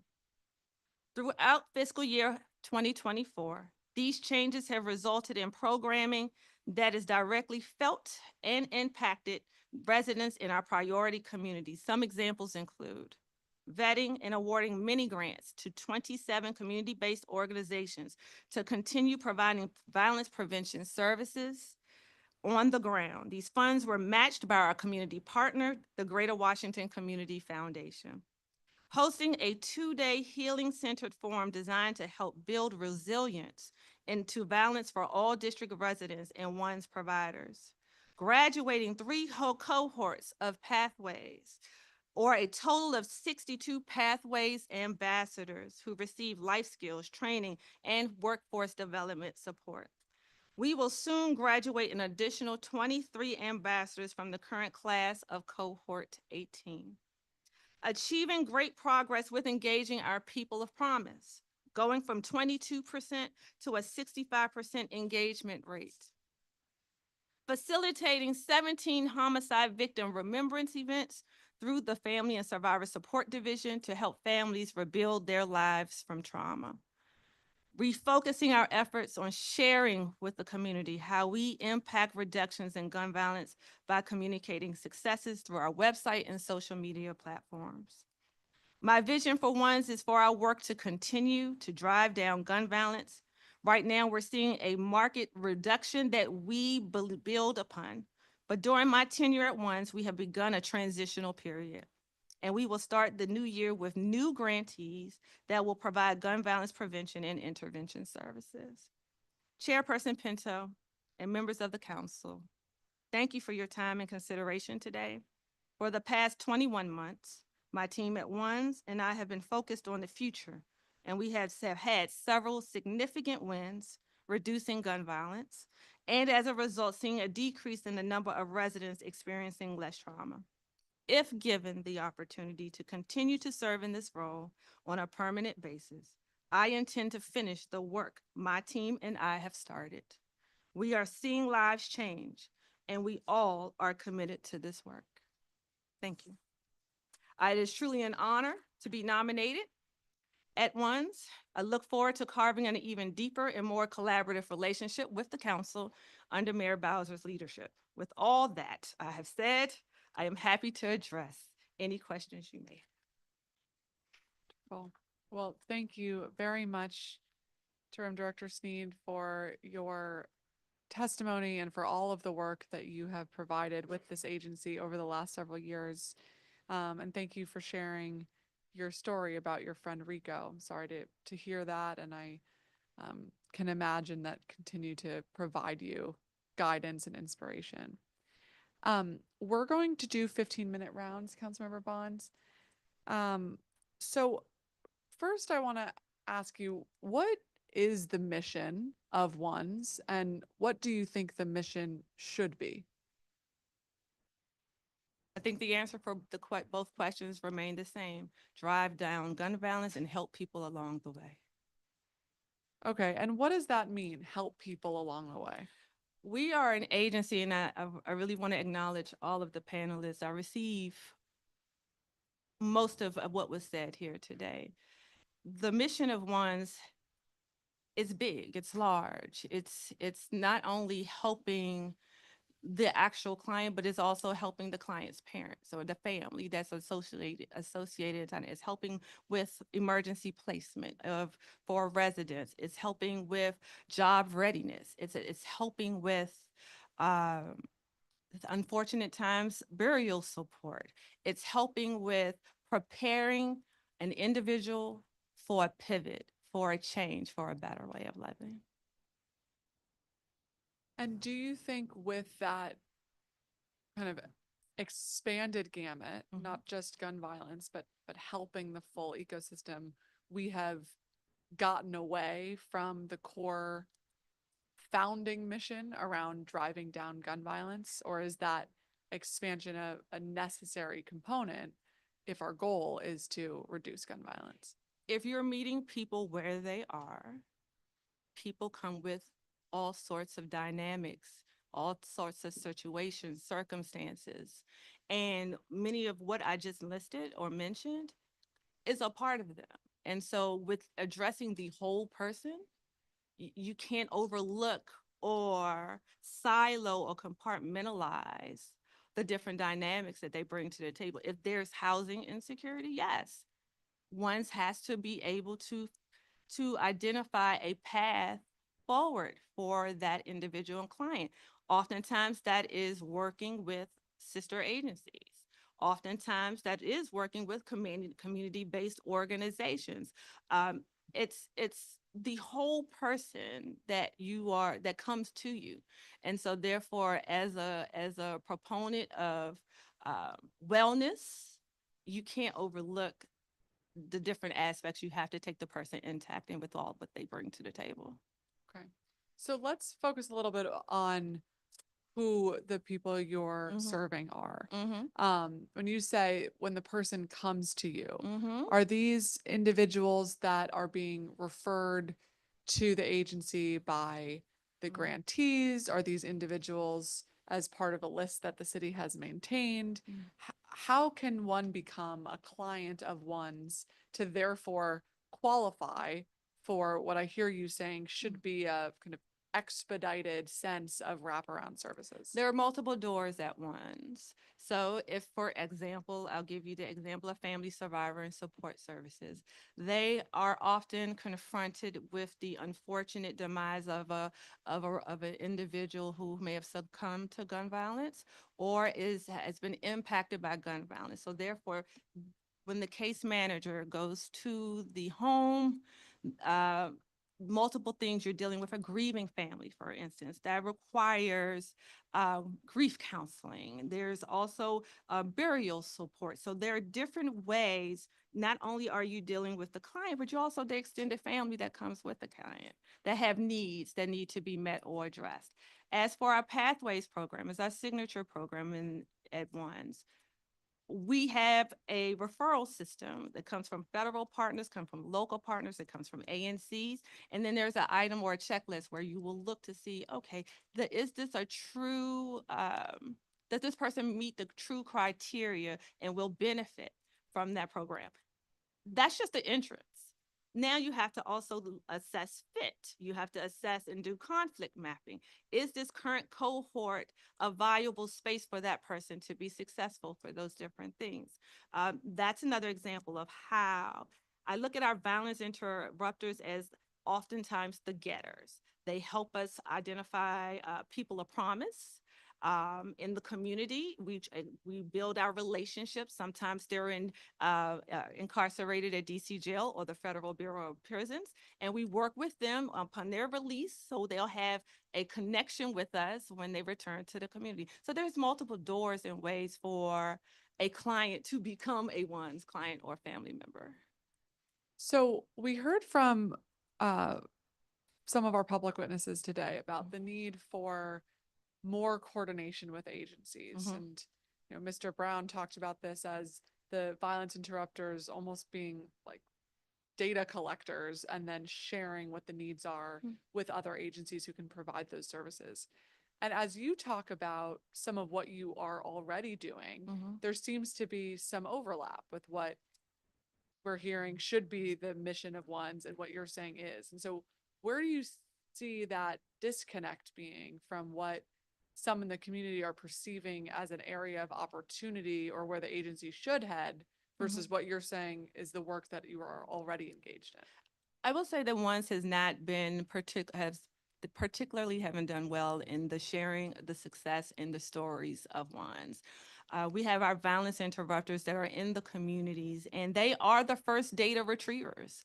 They give us the pulse of the community to tell us where the needs are, what resources are needed, and they are the connection between the community and the agency. In terms of I think there's a lot of different perceptions of ONSE that we are going to work hard to dispel. And I think we're already beginning that process, is that our violence interruptions at ONSE is not against working with our community organizations, but we want to make sure it's done the right way. We want to make sure that it falls within guidelines, regulations, and there is some accountability. I believe that we've worked with quite a few great grantees and partners over the years that have great programming, like for the 27 mini grantees that we had over the summer. Even though we were moving into a much younger space, our age group at ONSE begins at 17, but we started to begin to see the need for programming. And so we kind of invited more of the 12 and older population to our programs. Again, that is us partnering. We see the need. The violence interrupters have come to us and say, hey, these are the services that are needed. We also have internal violence interrupters within the agency that are very embedded in our connection with the people of promise to make sure that they are receiving the services that they need. Thank you. So speaking of accountability, let's talk a little bit about the grantees and the changes to the RFA process that you have implemented and kind of where you see that going from here in a much more transparent and accountable manner. Oh, there's several things that we've already put into place and I'm happy to share. First and foremost is the grants manual This grants manual is a document that fully shows the transparency of what you are expected to do as part of being in compliance with working with the agency in our space. Another component that we've instituted is we have now a compliance unit.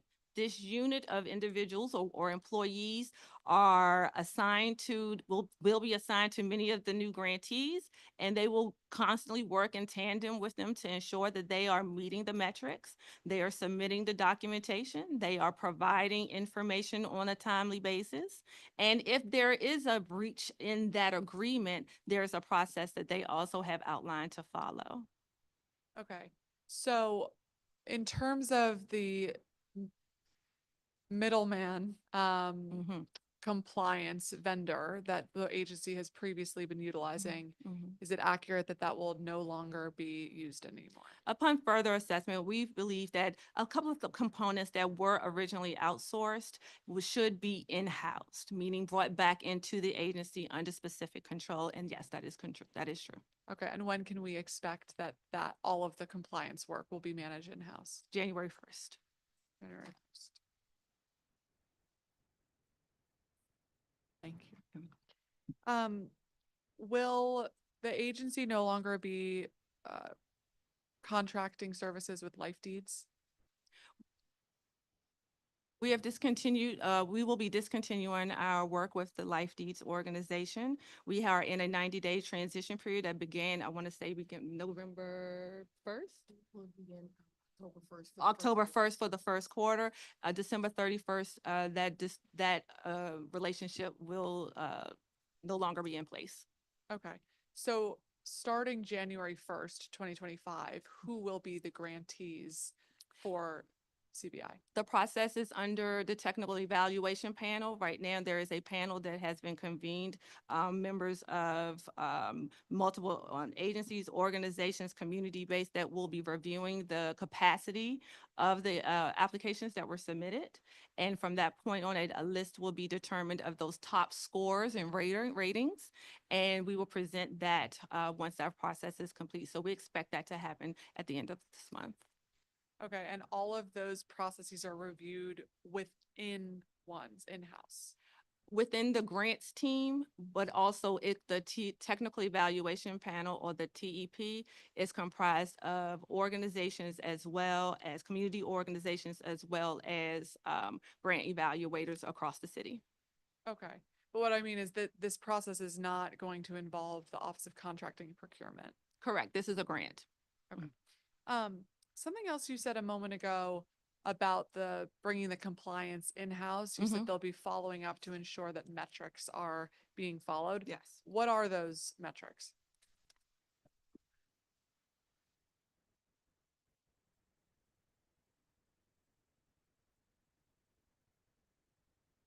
So just a few.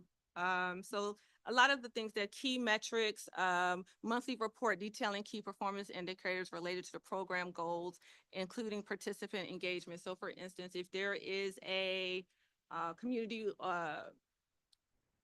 there's a community workshop that isn't, we have to ensure that there is feedback provided by the attendees. There is ample attendance. There's record of attendance. There's also our team members from the programmatic side of violence intervention will more than likely be there to observe, to ensure that it infuses different objectives around trauma-informed care, that is infusing, that has a goal, an objective, and how they reach that goal for that particular workshop. There's a monthly progress report, an annual report, attendance at one's organized and related community activities. We really are pushing for our organizations in this iteration to really be a part of the ANC meetings that happen throughout the city, to also kind of give us a report about what is actually happening on the ground in those communities, but to more infuse them into the actions and activities that are happening specifically within the wards. Participate on check-in calls. We have part of our coordination efforts have been enhanced by having these daily calls where we get in real time what's happening in the community. If there's a temperature check that we need to be aware of. Okay. So just as an example.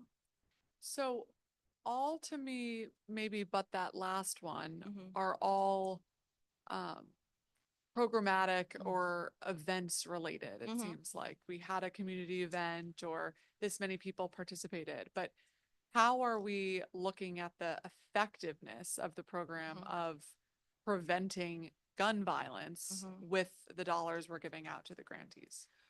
Well, we started with our training of what for the VIs, because our VIs are informal counselors, correct? And so our vision is for once the informal counselor has been able to connect with the violence interrupter or a client, they're going to bring them into ones. Ones, we will have our case management or case monitoring or case manager assigned to the client. And then at that point, that's when we will decide what are the needs. Right now, we are kind of just blanketly providing services, and we aren't able to figure out what are the individual needs of that person. And so having a case manager or management system within our agency will now be able to tailor specifically to the needs of each client, because no two clients are the same. Right. And are there monetary consequences for a grantee for not meeting their compliance metrics? Absolutely. And what do those look like? So basically, there's a couple of steps, and I really wish we had also pulled in our compliance manager to, but first and foremost. And I'm sorry to interrupt you. We just make sure the microphone is in front of the TV can't pick up what you're saying. Okay, thank you. So the first step in that is the notification period, to say within this 5-day, 10-day period, you are delinquent in the following. We like to start off before we even jump into the compliance, but the education, so all the vendors or the grantees understand what the expectations are, what are allowable costs, what are unallowable costs. So going in before any of this management piece starts to kick in, really having a clear understanding of what these expectations are. These are things that historically we don't believe that we're done, but if we can clarify for them moving forward, I think we will reduce a lot of the inability to be in compliance. But in the event that there is non-compliance, there's a period of time for correction. And then if there is no correction mandated in that during that corrective action period, then there are monetary consequences that can follow for disruption of a service. Thank you. Gonna turn now to my colleague, Councilmember Bonds, for a 15-minute round. Thank you very much, and thank you again for this team before us and for taking on this task. I have to say that again and again, as a member of the community, I feel very strongly that this is a really critical service entity that we want to succeed in every sense of the word.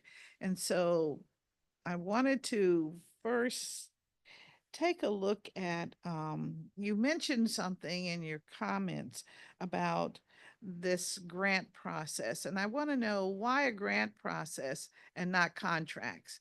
And so can you help me understand that and give us a description of what these grants do as it relates to the work of the organization? Grants is also a very viable option. I know that contracts and grants exist. They coexist in the district government as well in other places. Grants have always been somewhat affiliated with community-based work, as with the flexibility in terms of the subject matter of, in terms of violence reduction, training, things of that nature. We've always kind of gone, there's nothing against contracts, but we just find that grants is another viable vehicle that has always been used as well, And when done well. all right. And what is the size of give me the range of the size of the grants that you would be letting? We've had many grants at the size of $5,000, and we've had grants that have gone up to anywhere from $700,000 to $900,000. Okay, up to 900,000. Okay. And how many? May I add one point of clarification to that? It's 900,000, but we have multiple grantee recipients that have received such an amount. But in total, I believe, would you say $5 million? For the new RFA. For the new RFA, we have allocated approximately $5 million for our All right. grants. Okay, and how many grant recipients do you count? We have not, we're not limiting the number of grant recipients. No, I'm really asking how many have received grants in the past from your organization?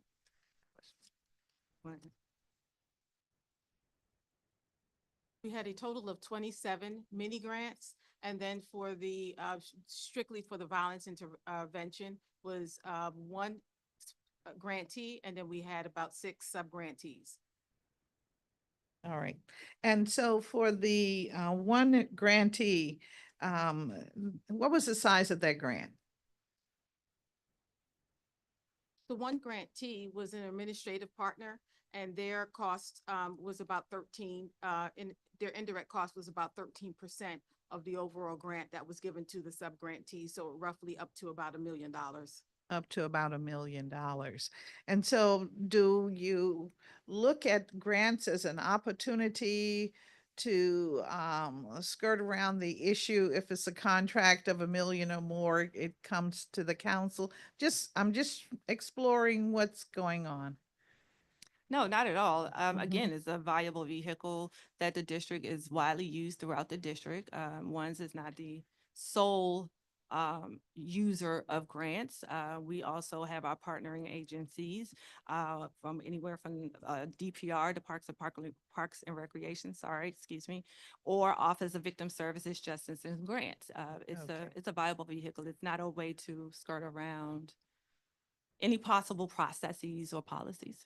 All right, I just wanted that on the record, so it's real clear what we're doing here.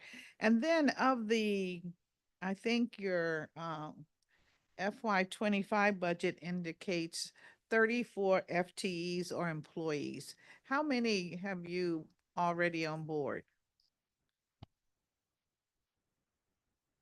Overall, the agency has approximately filled 60 of our positions. Due to the ARPA funds going away, we did have some of those positions that was reduced. However, it was restored in the FY25 budget, and so we're in the process of onboarding additional staff. All right, so 16 today. No, 60. 60. So, well, what am I reading here? It says you have 34 FTEs allocation, but you're saying you have many more? What's your allocation? We have approximately 62 employees on board. 62. Yes. Okay. And of the 62, how many are you allocating for case management? You mentioned you want to bring that in. So I just want to make sure I'm clear on the questions. We currently have 62 employees on board in the FTE capacity. Okay. All right. As we are the vision for case management to bring in-house, we are proposing that for the FY26 year. I'm sorry, what was that number? If The- you're going to bring it in-house? We've started the process. We have approximately 5 case managers already in-house with ONSE, but to expand the services, we were looking to add on additional case managers, and that was a total of 8 that we were looking to add on. Okay, you're gonna add, you have 5. You Right. said approximate. Is it 4, 5, 6? No, it's about 5. We're talking about real physical matter here. Right. Is it 5 or is it 4 or is it? It's 5 case managers. Okay, It's 5 case managers. You're gonna add 3 more or you're gonna add 8 more? The intent is to add 8 more. All right, okay. And with the addition, what are we gonna get for that? That's very important. Yes, very important. So as it appears, when you come to ONSE, we will assess and kind of assign you to a division that we believe. But if we have a case management unit, Before you touch any program, the intent is for that person to sit at a table with all of those that are touching them, whether it's from a behavioral health perspective, a programmatic perspective, or even someone in your community that has been supportive of you, to design an individual development plan where it outlines what your needs are, what milestones, what timeline that we are giving ourselves as the collective to achieve that particular goal. And so before you are disseminated to a different program, we have this living document that we're working from that outlines your needs, and we can collectively see how we're progressing. All right. And so then my understanding is that to be a client of your program, I'll have the opportunity to really explore what my needs are. And therefore, once that plan is developed or written, you at least then can go forward and match the individual to the services that we may have inside government, or they may be in community. Correct. All right. What I'm trying to do is to have a clear understanding of what does ONSE do for our community. And it's really, really important that we understand that there are two lanes of operation. There are those that do this necessary work, Correct. who maybe come out of strifeful situations themselves, and they have needs, Right. and we haven't even gotten to that. But nevertheless, they're there to get the work done. And then we have those that we're trying to help move into a new way of life, the Absolutely. clients. Okay.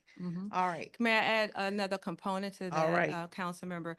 For example, when we have no two clients are ever the same. They come with different sets of needs. Some clients are not in need of a pathways program. They may just need a birth certificate, a license, or identification. That case manager will be able to connect the individual client to the actual needs. So I just wanted to kind of provide that as an example. And I appreciate that. And as you know, the work that you are doing, the work of this agency, is work that has been hodgepodge, piecemeal over decades.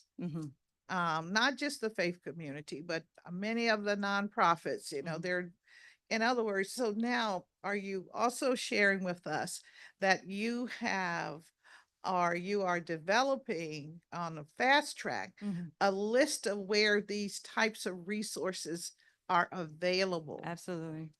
Okay. Those case managers are abreast of what's available in the city, but also in terms of government resource, but also abreast of what's available in the community. What I believe has been one of the missing components that we have been working very, very, very hard to establish is the fact that there needs to be, when we have this case manager or management, it helps guide us. And it doesn't seem and it's in a unified way. It's capturing the needs with full transparency. And so upon your arrival, before you touch a program, before you touch a resource person, or before you even move, there is some sort of documentation to capture the need. Thank you very much. That helps us to understand what ONSE does. All right, now let's talk a little bit about the staff. Who are they? What are their needs? And how are we addressing their needs? Or is that a motivation of government to, maybe we just say, you have this job, you have special qualifications for this job, and you just perform the job and you go home at night and come back the next day. Help us to understand that, because originally the concept was to take those that had come from strifeful environments and put them back into strifeful environments.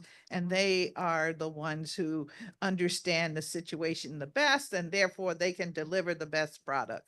Is that still how we operate? I would like to just speak a little bit about the ONSE employee ONSE employees are full of passion and they wake up every morning to do this work. And they have oftentimes have done this work under duress, under strife, under a cloud that should not have been placed over them in terms of their work and their commitment to interrupting or disrupting cycles of violence.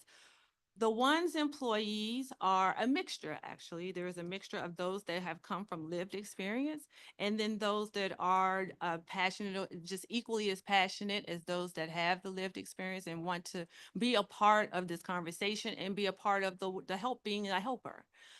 In terms of concern, I always think about the exposure of what's out there in terms of what they see, what they hear. We have known in the wellness space that things latch on to us, and so those are the concerns that I think we all kind of share to ensure that they're able to shed and be able to go home in peaceful environments and return to work like most of us do, right? So with that, we have done a lot of training and exposed them into a kind of a training academy, if you will, over the last year, just experimenting with what it means to be a whole person and to kind of take in these stressful environments, how to decompress. We have a trauma-informed care that was not only for the public, but our employees was able to participate over the summer and gain benefit from learning decompressing strategies. And in addition to the work that they do and their exposure, it's always going to be top of Okay. mind for me. All right. And my final question is, you're tooting the horn with this 34% reduction in violence. Mhm. Okay, tell me a little bit about how you perceive your office Mhm. bringing about that change in community. I would say with the enhanced coordination with MPD and community leaders.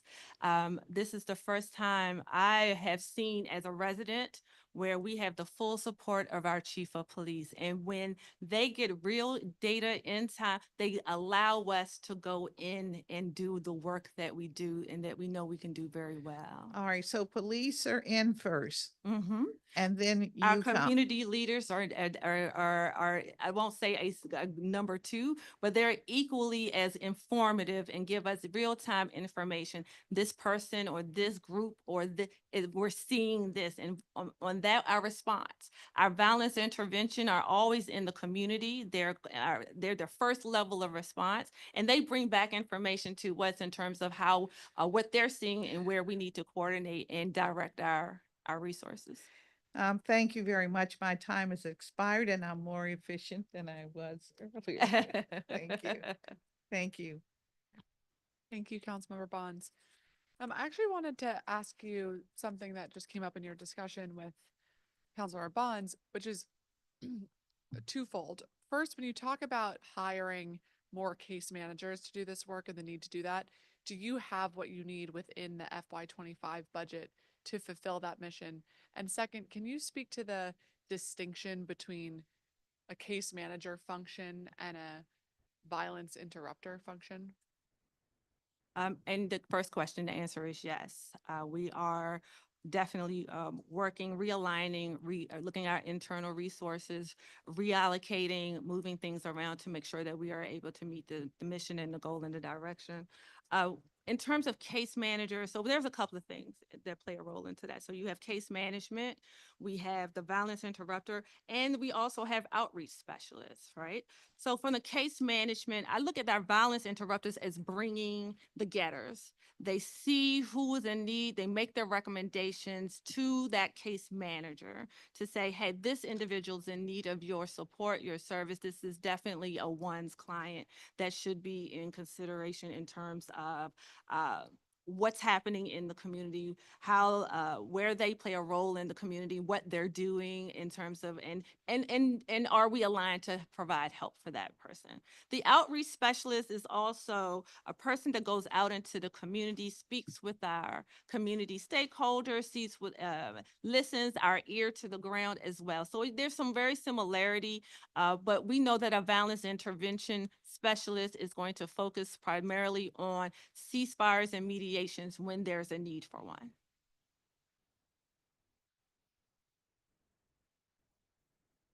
That's the vision. We have some that are employed, but my vision is to grow that component so we can meet the capacity of the referrals as we're envisioning that they will begin to come in.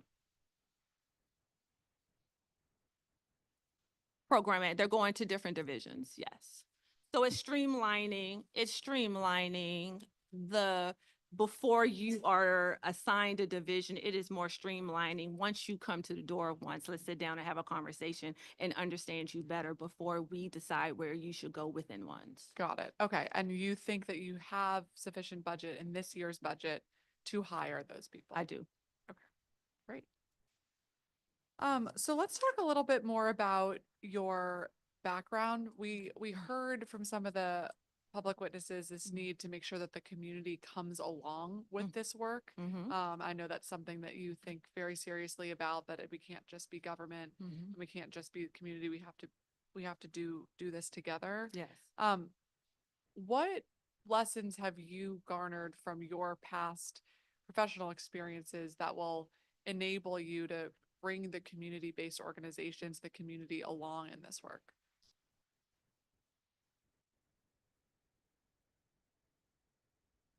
Thank you. In my assessment of ONSE, I think you've heard me say several times, is that we have not communicated well. What we do, how we do it, where we are. And in my vision is that communication has begun, but we will enforce it even more as we roll out these new grantees then in this new year. One of the things that I've heard the most and the lesson that I've learned the most is visibility. Where I hear constantly from our residents and our community partners, I don't know who my organization is that services my community. And so part of our rollout and our intent is to introduce to every community or the ward, this is the organization that is providing services to you. This is the organization that if you, of course, call ONSE, but if there's an immediate question about the service delivery after you call ONSE, let's also call this organization to see what their response is. I think another thing that is really critical to the success of this is really explaining what is ONSE and what ONSE does. And I think that's a part of this rollout as well. As we have successes, celebrate those successes on social media, get the word out to show that, hey, this work is being done. I think a lot of the perceptions have been built because ONSE has not really shared a lot of the wins. One thing I can say, we always use pathways, and and we have such great progress in all of our programs. But I think because pathways is such a well-known program, I will say, yes, do we have failures within our programs? Of course, sometimes we don't win all of our participants. Out of a cohort of 25, on average, we may lose 2 to incarceration. And we hope when those 2 individuals are ready to return or return to the community, that they will select and come to ONSE so we can get them back on track. But sometimes we do have those that we aren't able to connect with timing. Sometimes it's the dynamic around them. And then we are a choice. We are not court mandated. We rely upon the skill of our employees, the skill of our community-based organizations to make the connection that sometimes especially our community violence interruptions, to make that connection for us, to, as I refer to them as the getters, right? So again, our community involvement, and I received some of the criticism that Commissioner Henderson shared. I received some of that. She's not the first, but I'm hoping that with this new direction, as we're moving onward and forward, that she will give us an opportunity to show her our commitment to this and the things that we're putting in place to turn what she believes or perception around. Thank you. And I think part of the public education and messaging challenge is that it is, and that's why I keep coming back to the core mission of reducing gun violence. And I hear you and I believe that all of these wraparound supports are what we need to actually get somebody out of a situation that could be violent for themselves or for another. But if there's a perception in the public that ONSE is responsible for everything for all people, it's never going to be deemed successful. And so we have to figure out how to be very clear about our targeted mission here, recognizing that there is, of course, an interplay of connection and follow up with other services and agencies and community, without making it seem like every human need is going to be the responsibility of ONSE to solve. But we have an entire government. I think that's the piece that we often overlook. There are, I always say when upon ONSE, the helpers, we do tend to grow our scope. It's not necessarily someone growing it for us because we have the need and the desire to help people. We are now in a posture where we know that we must rely upon the assistance of our agencies, our sister agencies, our community-based organizations. It is also a matter of configuring it in a way where it's predominant. And I think that case management upon, again, prior to the disseminating of a person to this place or that place is really getting concrete on what that person needs. I really believe that that's the starting point, understanding the needs before we start to direct services and understanding where we should go. That's the map. That's the direction. Right now, the helpers are helping, but with the coordination effort of saying these are the needs and these are the services and these are the list of agencies that we need to correspond with, that's the beginning that we haven't had at the agency. I think that's right. And also the focus on who, The who. because, you know, there are many, many district residents who are in need of Absolutely. those services, and that cannot be overlooked. And that also might not be the gamut of the ONSE office focused on violence, gun violence prevention. If we stuck with the definition of those that have been impacted directly by gun violence and those that are perpetrators of gun violence. Now, what changes is the age. Originally, ONSE was, I hate to use the word targeted, but was geared towards those that were 17 years of age and older. Now we are seeing evidence that shows that that age group is now getting younger and is now understanding, okay, that should be a part of, if the perpetrators and or impacted by gun violence is our population, then that's our definition of the population we serve. Okay, thank you. Over the last year and a half, as you've been serving as the interim director, what are some of the changes to the agency or accomplishments that you've led that you are most proud of? Assembling a dynamic team. What was missing were having those subject matter experts and administrative professionals in place to help guide this work, to guide the assessment so we can do a deeper dive into what those needs are. I would also say having and organizing our internal violence interruption team to be able to get more involved into the community to see in real time what's happening, to be the ear when I can't necessarily be the ear, but bringing back the information and intel as to what those needs are.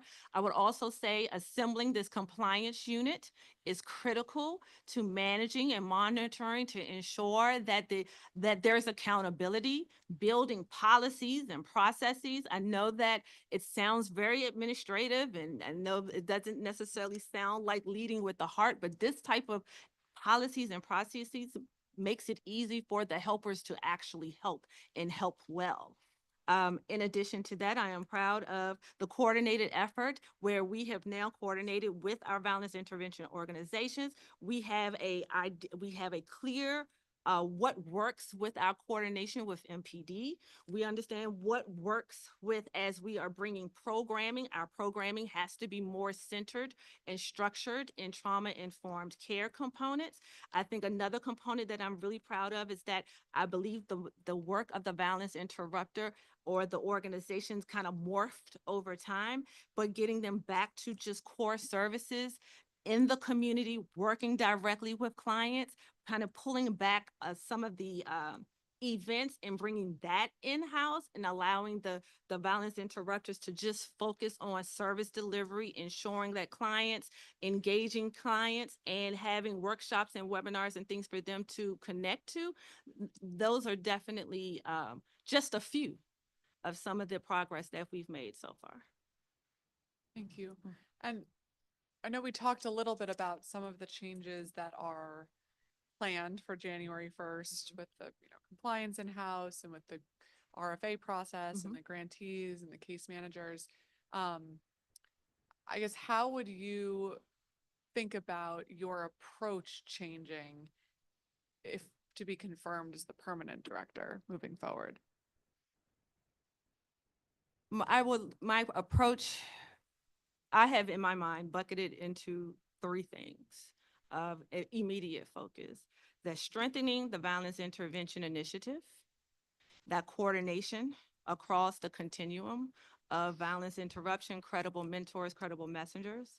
I would say also continuing to strengthen our signature pathways program in terms of capacity. One of the things that we have done under my leadership is to add a few more components to workforce development into exposure, whether it's CDL classes, welding. We want to broaden that. Also strengthening our ability for work placement.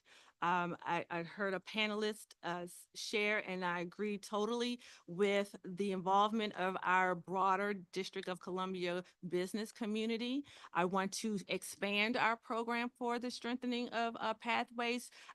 Best practices shows that any program for real sustainable change is from 20 to 24 months. Right now, we are completely are having miracles in 9 weeks. But if we really just think about what a 2-year program could look like, I think we would see more evidence to show sustainable change in that as we celebrate those that have taken on, but also having something for them at the end of this is to reimagine the workforce readiness component.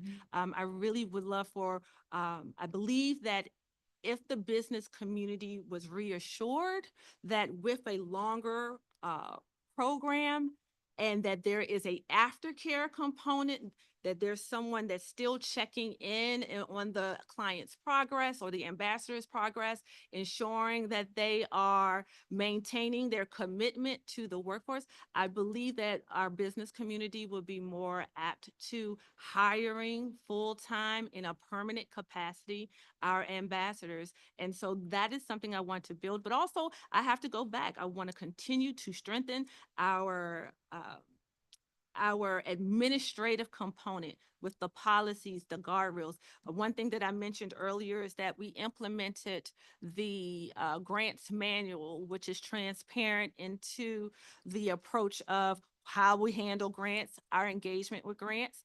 I looking at the preliminary Office of Risk Management report, it seems to celebrate the fact that we have turned the page on how we engage our grantees, there's real clear transparency And so we want to continue to build on, update with best practices that the manual as well. So again, if I had to reiterate, it would be strengthening the VI initiative, strengthening and expanding upon our pathways program, and continuing to strengthen our administrative processes and policies. Thank you very much. A lot of good stuff in there that kind of leads to a number of other questions. I want to talk a little bit about the VI kind of operations strategy that you're deploying, and frankly, last month when you talked about moving from a neighborhood-based model to a ward-based model, the committee received a lot of concerns from the community about that type of shift.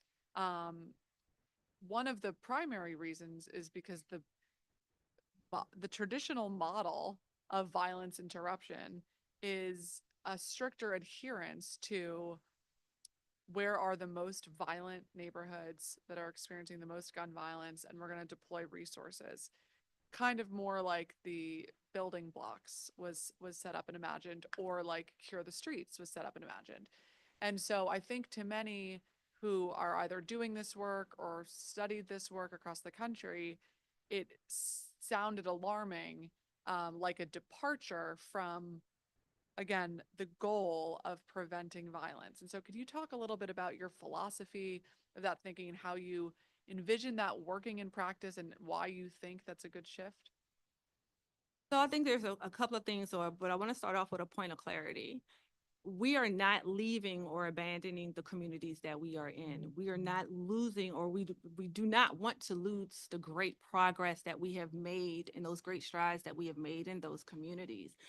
When we are speaking about a ward-based approach, we are simply just saying, we know that recognized crime does in fact move. And having the nimbleness or the flexibility to also deploy a service or to go into a new community that where it may be a feuding community, we have that ability to, but we're not lifting our pulse off of the communities that we're currently in. We're just able to expand and move when crime moves. Or let me be more specific, or related to when there is a retaliatory shooting that may take place or happen. We're not limited by the boundaries of that one community. We can go ahead and also move and go into a community to get more information and intel. Okay, but in terms of where the work is being centered around, Mm-hmm. it is my understanding that it would be based off of a ward as opposed to the most violent neighborhoods. The most violent neighborhoods are within the ward, right? And so we are still within the ward and we're within the communities.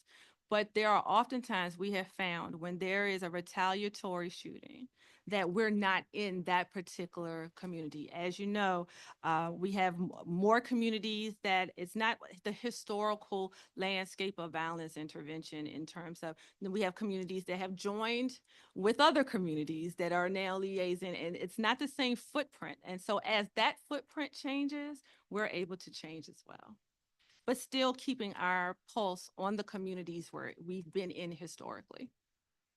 Thank you. So in August, the city administrator initiated a review of the award and administration of our VI contracts and grants that were issued by ONSE. There are a number of recommendations from this report. Can you speak to some of what those recommendations were and your plans to implement them? Yes, one of the things that I want to first, I think the report does recognize the improvements that this administration has made with how we engage grantees, how we manage and monitor our compliance and those things that we have put in place, like the grants manual, erecting the compliance unit.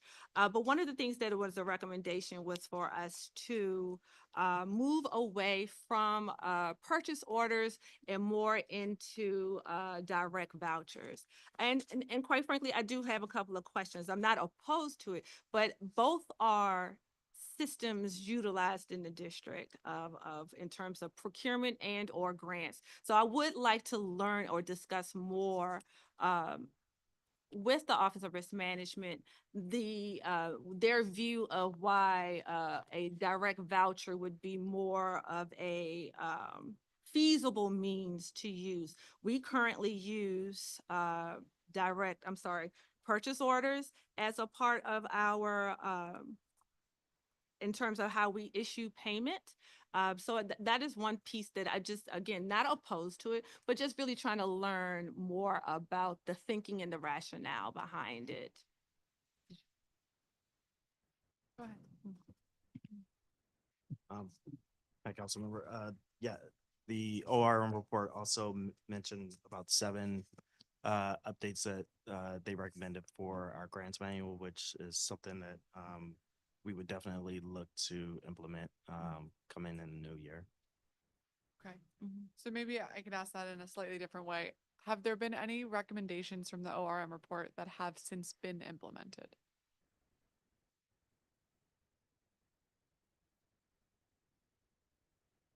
No, not at this time, but we are reviewing all of the recommendations and we're updating our policies and procedures to reflect some of those recommendations from ORM. And for those that require a little more conversation to get into understand the rationale behind it, we plan to sit with the Office of Risk Management to kind of go through each of the recommendations to understand better Okay. the And thinking. what is your expected timeline for those conversations and No, progress soon- there? as soon as possible. Okay. We talked a little bit about bringing compliance in-house. So maybe you can speak a little bit about, why that would be as one of the recommendations, one of the possible recommendations. So that is the part of, we have now established this compliance unit. The piece of that is that when you have a middle layer, that prevents immediate response in terms of rectifying anything that may not necessarily within a reasonable amount of time. And we believe that bringing it in-house, having a compliance unit solely dedicated, focused on simply that, ensuring compliance, ensuring that metrics are being met, ensuring that reporting is being provided. That kind of cuts down the response time, if you will, to really to begin the remedy process. Okay, thank you. And we talked a little bit about this earlier, but I do think that there needs to be a specific focus in that compliance effort on the effectiveness of driving down gun violence. I know that's an overarching mission of each grantee. I believe that the grantees are focused on that. But if our compliance efforts are only focused on how many community events did you have, how many participants came, and we're not having some specific accountability measures around have we driven down gun violence as a result of your engagement, then I worry that a year from now, we're going to be back here talking about how we can increase the metrics and effectiveness of the program. Let's talk a little bit about training. So we heard at the last roundtable that Peace Academy is a core piece of our training ecosystem. I have been out there. I've been very impressed with the program that they are operating. You've also talked about the importance of training for grantees and people coming to do this work. And so how are you thinking about the future of the training needed for each CVI, for each grantee, to recognize that part of this work is going to be individualized, and there's the reason we do this via grants and not just from a government agency is so that it can be targeted and niche and true to each neighborhood, while recognizing the value of consistency of training, of pay, of the cognitive behavioral therapy that can be so helpful and restorative. How are you thinking through that dynamic? So one of the things that we started probably over now, a little slightly over a year ago, is to kind of bring in different training organizations to kind of see what their style in terms of how to train our employees on case management, how to, for things from CPR, being able to stop the bleed, having a component or a core training library, if you will. That was something that we didn't originally have upon our arrival. So we began to start with that. Then we also began to have a series of trainings specifically for our violence interrupters, internal and external. We required our via our organizations to participate in. The moving forward piece is also including capacity building for our grantees. There's always been a discussion around their organizations, however, in terms of being able to scale to the needs of the district. And I think our organizations just need a little help as to what those components are. We started that with having these webinars to really educate those that really want to work with ones or work with the district in this space and what it requires to do so. We've had at least 4 webinars to date under my leadership that really just kind of explains. And I think that also speaks to the turnout in terms of our RFA. When we rolled out the RFA, we had great participation. And some acknowledged that they were not prepared in that way to apply for the grant. However, they will be ready for the next round of grants. We recommended that they apply to the mini grant to start off and kind of to build their capacity in this working space. So we have targeted trainings for internal employees. We have targeted in trainings for our community-based organizations and those that also are geared and would like to work with ones or the district for that matter. Thank you. My colleague is facing federal bribery charges. And from the council's perspective, we have established an ad hoc committee to look into those allegations, and that is not the subject of today's hearing. But in those allegations are references to violence interruption and the work that your agency is involved in. So how are you planning to build in safeguards to ensure that this work, this important work and grants that are going out to multiple awardees are adhered to and are following the highest standard of integrity that all district residents deserve for every agency that we have? Thank you. I would like to also just kind of speak to just the overall cloud that has been placed on over many of the organizations that have been named, including ONSE. I would first start off by saying ONSE has not been indicted. The actions that took place was very unfortunate, but this was not an indictment on ONSE. This was not an indictment on its leadership team. This was not an indictment on me. When ONSE is asked to participate and work with investigations, we do. And so I just really want to use this opportunity to say that on the record. In terms of safeguarding and ensuring that those guardrails are adhered to, that's exactly the work of everybody in ONSE. That's from the person who's doing this direct service delivery. That is the role and responsibility of the executive administration team. That is the responsibility of the programmatic team to speak and to inform when there has been a breach of the agreement. In addition to, that's the responsibility of the compliance team, both internally for the violence intervention, specifically programmatic internal compliance component, as well as the agency compliance component. We have had Baker training. We have had a lot of internal, we've responded to, again, investigations that we were asked to participate in, and we have participated and we've done we have upheld our responsibility. Thank you very much for that. So in terms of both the training curriculum and also ensuring that we are abiding by best practices, there has been a whole body of research around community-based violence interruption models, what's worked in other cities. We have the gun violence strategic plan that many have been asking for a stricter adherence to implementing those recommendations.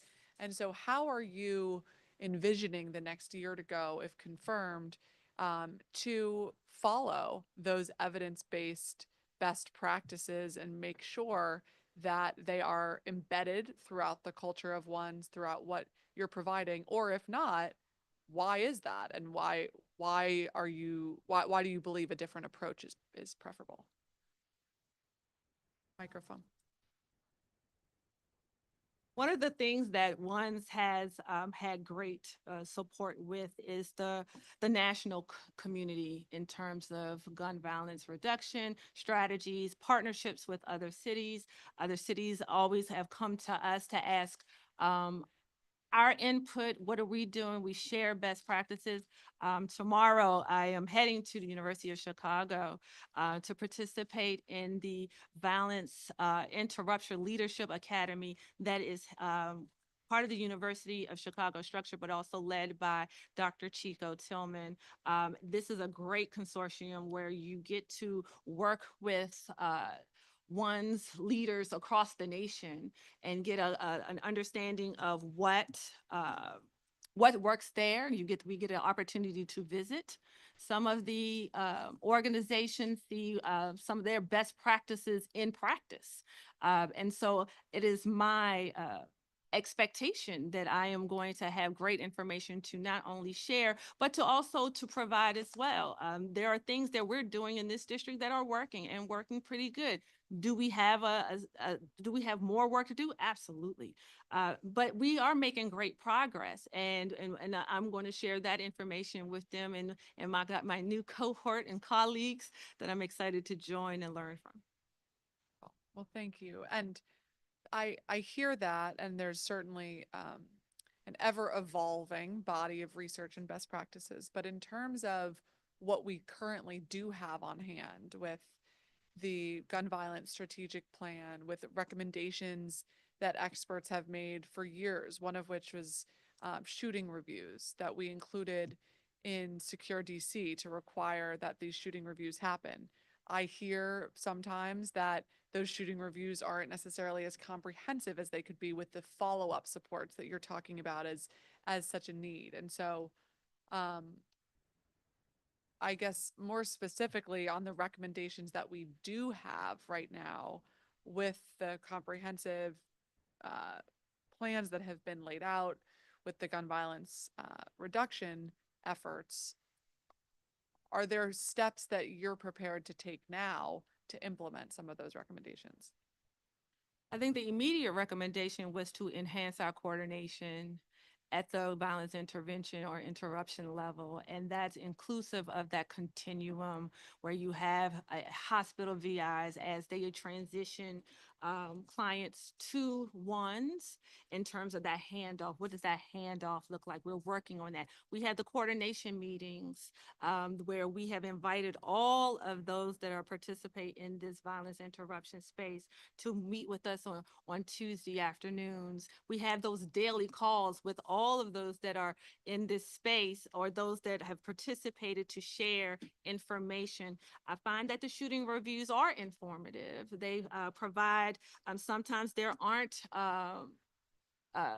clients that are not on our immediate radar that are placed on our radar for just based off of the communication and the exchange that happens in those forums. So there are actions and activities that we need to continue and enhance, but I started with the coordination at the VI level.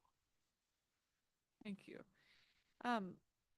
In terms of the metrics and evaluations that you're using now, can you speak to whether it's with Pathways or Family Services, People of Promise, some of the metrics that you consider to determine success, whether that's around recidivism reduction, um, shooting reduction? How are you evaluating the effectiveness currently? For instance, with the Pathways program, so we are often, the recidivism rate is often a metric that we are constantly gauging, working with even in conjunction with our federal partners. For instance, CSOS is a huge component of participation at the Pathways program. They're often in the classrooms with our participants to ensure that, yes, not only they're going, but just to be supportive more than to ensure that they are to show as a support system. So as I mentioned earlier in my comments, that we have 412 success stories. We are on our 18th cohort. And on average, we have on average, we are averaging about approximately two that will re-enter or become incarcerated during that time. One thing I will say, that is a rate that we're constantly working towards reducing. Another is just overall our response time. And I'm sorry, 2 out of how many? Approximately anywhere from 23 to 25. Usually a top would be 25 cohort members or class members. And at minimum, we usually have anywhere from 23. So on average, from between a cohort of 23 to 25, we average 2 participants or ambassadors, as we refer to them, may re-enter the legal system. And I'm sorry, I interrupted you. You were. Yes. Sorry, I lost my train of thought. And so we have the metrics. So the metrics that also we include for family support, survivor support services, Yeoman's Shop, a small but mighty team, in terms of the gamut of service delivery that they are responsible for. They have within 72 hours response time. Is shorter if it's a youth. But in terms of whether it's burial support, checking in with the family to ensure, or to even respond to a risk, meaning we have a period of time where a family may need to be removed from the house. That is done within the first few hours of the incident taking place. So we walk through our different processes to see how we're adhering to those metrics. And if there are some real time, sometimes we have to make some policy changes, or sometimes we even have to make some procedural changes to ensure that we reach the time frame. And how often are those evaluations being conducted? Constantly, because one thing is for certain, the community will let you know when you are not meeting it. For instance, we just used an example with a council member to walk through when there's emergency housing that is needed because of there's a risk assessment that has been conducted, and it has been determined that the family needs to be immediately removed. We have worked with our partners at OVSJG who helped us to facilitate a contract with a group called Reload Share that allows us to, in real time, to set up emergency placements within the first few hours of it actually occurring. Okay, and in terms of evaluating this type of success, what are some of the challenges that you've had? I know over the last year or two, there's been a lot of conversations, some of which comes from the public, that says, hey, we want to see the metrics of, in this particular priority area, how has violence been reduced? And some of the pushback that we hear, and I'm sympathetic to, is, well, look, we can't be measured in a traditional way because so much of this work is relationship based and follow-up based. And so it's not just the one metric of gun violence. But if we return back to our core mission of reducing gun violence and helping people along the way, like how do you find some of those challenges in measuring success, and how are you planning on reorienting those challenges moving into next year? So let's go back to using the example about emergency housing, because a risk assessment has been conducted and yielded the need for a placement of a family. Originally, this was manually done. And so I think the response was that we weren't doing this timely. And so we had to find and work with our partners to figure out how can we do this more efficiently. We were using our grantees to kind of support this administrative function, but the coordination was, it was taking place, but it was taking place in a longer time frame. So a part of our fix it was to find and identify a system, work with our organizations or in our partners across and abroad in cities, neighboring communities and neighboring cities, to see we can't be the only one to have this need, and see what was available. Working with our partner at OVSJG, we were able to identify a contractor that works specifically in emergency response in terms of relocation. There's a confidentiality component where it keeps the families protected. It's also a piece of ensuring that there is accessibility, whether it's for the family to be able to go to work, go back to or from school. So in this one solution versus having us to do it manually, we were able to find to fix and address multiple issues with this one solution. Thank you. What documents are you all required to maintain on file? And how long do you need to store them for?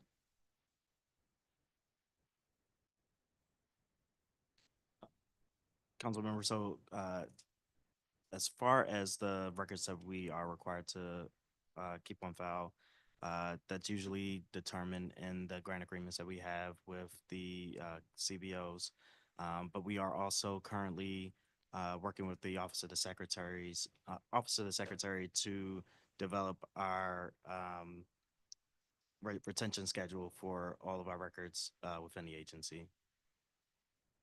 Okay, so I don't want to put words in your mouth, but what I hear from that is in process, we don't have a firm answer. So yes and no. So we have documents that we do retain based on the agreements that we have with different CBOs that's currently in place. But we do recognize that we need to more formalize that structure and are currently working with the Office of the Secretary to develop the retention schedule. Okay, and when will that be expected? Hopefully this FY25.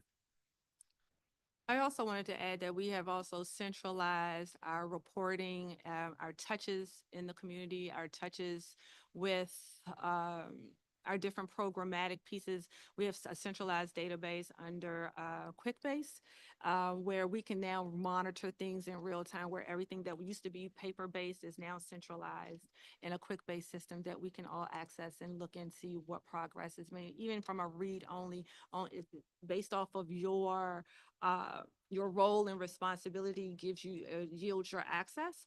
But from a read-only perspective, you can definitely see the progress that is being made with one's client. Do you find that there's any pushback of participants to engage knowing that there's more access to their information? I think the participants, I have not received any pushback or at least heard of any pushback. Generally, when a participant agrees to be a participant, they kind of understand that all of this is to be of service to them and to benefit them in a way of being to connect, and also just to also understand that they also are helping us to deliver our services better. So generally, I haven't received any pushback from any participants, not to date. Great. Let's talk a little bit about the process for reimbursement. What is the criteria there, and how is there a strict adherence to best reporting standards to ensure that the money gets where it needs to go, and that there's some needed flexibility for the grantees to be engaged in more of the wraparound supports that their clients need. Before Yasha speaks to it, I just wanted to add for the reimbursement piece, and that kind of goes back to one of our conversations, one of the recommendations that we received from the Office of Risk Management report, where it kind of goes through this discussion between direct voucher versus purchase order. In our purchase order system, in order to be reimbursed, you submit an invoice. You're invoicing against an allotted amount, but you're submitting documentation to support the invoicing that you as an organization that is proposing. So again, that's one of the recommendations that we've received from the Office of Risk Management. Both systems are viable. It's just a little more understanding if this is the path forward, just to have a clear understanding of the rationale behind it. And I will go ahead. As you're aware, in the current grants that we operate, it is in advance, and moving forward, then it is a reimbursable aspect. But with the new RFA, it is 100% reimbursable. But we did have a caveat in there: if the organization needs an advance, there were certain required documents that they would have to provide in order for us to provide that advance. And I think that it was no more than 25% for an advance. Okay.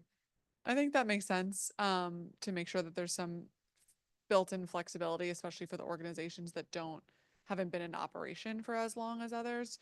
I would ask if the committee can receive a follow-up once you have worked out those details of the new reimbursable process, so that we can be on the same page and have that information. How will ones conduct annual risk assessments of recipients, or thinking about other criteria that's going to be used for those risk needs going forward? Can you clarify a little more? Are you planning on conducting risk assessments for each grantee? That's a part of the compliance component to, from a capacity perspective, yes. Also from establishing and responding to the deliverables, the requirements as well, yes. Before you even get to the actual grant level, the technical evaluation panel or committee is evaluating capacity as we speak. It's how well you meet the criteria as we have outlined in the RFA before they even become awarded or move on to that next phase of awarding. So yes, those things are actually a part of the process to become an awardee. And how do you think, what do you think is the best way to ensure that ONSE complies with its own rules and procedures around, sole source purchases that are above $100,000, for instance?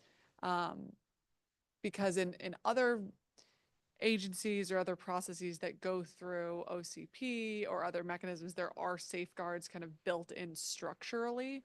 And so because this is done a little differently, what do you think the best way is to ensure that you all have the appropriate paperwork and compliance needed?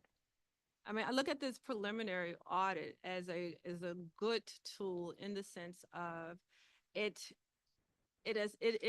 aligns our assessment of what we saw as an administrative team to see what actually the outsider looking in is seeing. And so, and it's a roadmap, right?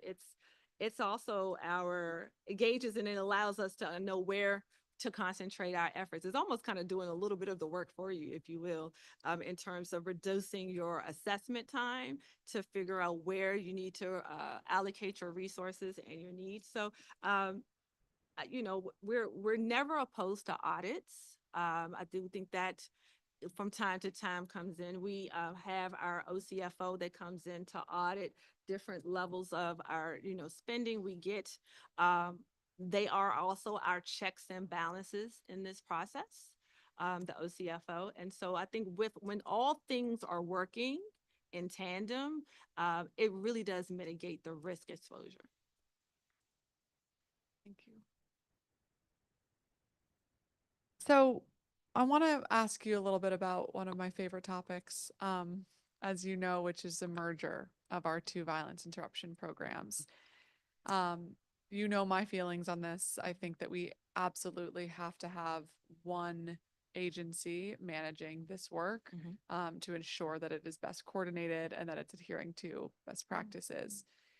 How do you envision us getting there to a merger? And what are some of the tools that you need to increase the continuity of those programs as we head towards a merger? I think on the ground level, one's our commitment to enhance coordination with our partners, whether they're community-based organizations, violence interruption organizations, credible mentor, credible messenger organizations, is happening. It's happening daily. It's happening weekly. In terms of where it sits, in terms of the merging and bringing together the legacy pieces from different organizations into one house, I know that that's being explored. But in order to be successful in this work, we all agree that there's a level of coordination that we are enforcing, enhancing, bringing more to the table, especially our violence, our hospital VI organizations. I've had the pleasure of meeting and working with Project Change as a part of this conversation, and entities that may have not been at the table before. We are inviting them to participate in our conversations and our part of our coordination. So in terms of coordination, that is important to ones. As to where it sits from an organizational perspective, I know that that's still being explored. So there has been a lot of conversation around violence interruption, ONSE. We talked about the allegations this summer. The two programs, what metrics we're using. How do you think that we can and should rebuild the public trust in the important and hard work that is going on every day at the agency? One thing I've said quite a bit is that we need to share our story a lot more. We need to educate the public on what is ONSE. We need to continue our education on how to work with ONSE. What does it mean to be in this space? We have opened our training more to capacity building, to be fully transparent on what the needs our ones are and how we should how we intend to engage on the onward and forward of moving this agency moving on. One thing that we know that we must have community engagement. We must work in order to drive this work. We need our community partners. It's just ensuring that the how that is done and educating the public on how that's done and what policies and procedures that we follow to secure engagement and to basically to make sure that we're being great stewards of taxpayer dollars.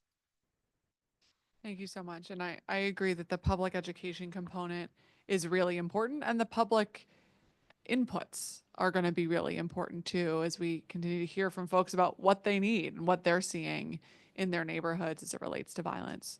And one thing I wanted to add is that the violence intervention, specifically the internal group, has worked on this feedback model to receive that data and that input from to get a pulse on what our services are, what the service delivery, how did they enjoy our trauma-informed care workshop. Again, it is more of trying to be a little to be more focused to be more focused on our service delivery, but also ensuring that we are meeting our goals in terms of this is a trauma-informed care. This isn't just your workshop. The goal and the objective is to find and educate it on how to identify your triggers, how to de-escalate, how to identify someone that's under distress or duress. Again, these are the types of programs that we are going to continue. We started over the summer and we continue to work through the rest of the fiscal year. Thank you. Acting Director, I have no further questions for you. I want to give you a chance if you have any other closing remarks or something you want to add that we didn't have a chance to talk about. No, I just would like to thank everyone for their support. I am very grateful for Mayor Muriel Bowser for entrusting ONSE under my leadership for the past 21 months. I look forward to continuing the great work that we have started at ONSE in the remaining of the fiscal year and onward. And I would say that our approach is what's different. If someone were to ask that question, what will be different, is our approach. We are strengthening our violence intervention initiatives. We are focusing on expanding our pathways and giving more resources to FSS in terms of how they connect with our community. We're also going to continue to strengthen the guardrails and the policies and the procedures. Under this great team that I've assembled, we have the right people in place to really move us forward and onward. And I look forward to being able to be that person to do so. Thank you. Well, thank you very much again. And I want to thank you and your team, those who are here today, and those who work so hard at the agency every day, and all of the grantees who do this violence interruption work that often goes unrecognized and unrewarded. And we see you and we appreciate, excuse me one moment.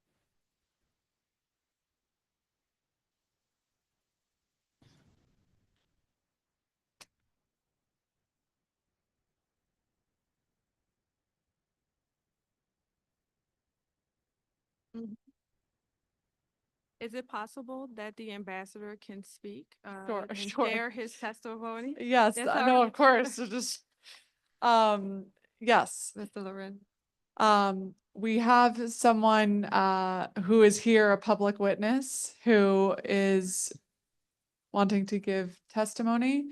So we will hear from him now. Thank you, Director. Hello. Right here.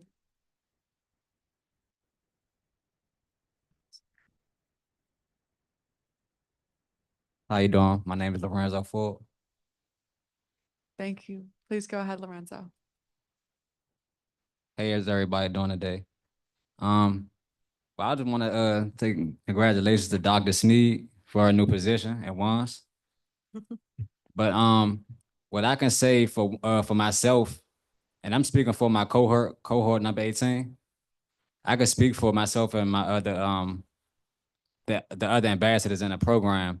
As far as me, I can honestly say, well, I could start off with a word or a phrase or a term. It may be called social capital. Have you ever heard of that? Well, being in the program was my first time ever hearing of it, and I'm actually already knew what it was. It was just people that I knew, but I never really utilized them in the right way until I came in this program. But me being in this program taught me a lot of new things. I thought I knew more than I knew coming into this program, but coming into the program and opening my mind up and opening my career paths and networking skills, everything that I learned in this program, I can say this launched my life like into a way better direction that it was going. I can honestly say that for me and a few other my members of my cohort that I know personally. And before this cohort, I knew a couple of ambassadors in previous cohorts. And that's why I'm in a cohort myself right now, because of those that became before me. So this program is definitely a big example of what they saying right here. I'm seeing it with my own eyes. Well, thank you so much. Thank you for sharing your I story. appreciate it. Can I ask you how you got involved with the program? To be honest, it's a guy in the program named Mr. Stevenson. He's actually from the same neighborhood as I am. And it was a couple of ambassadors that came in the cohorts before I was.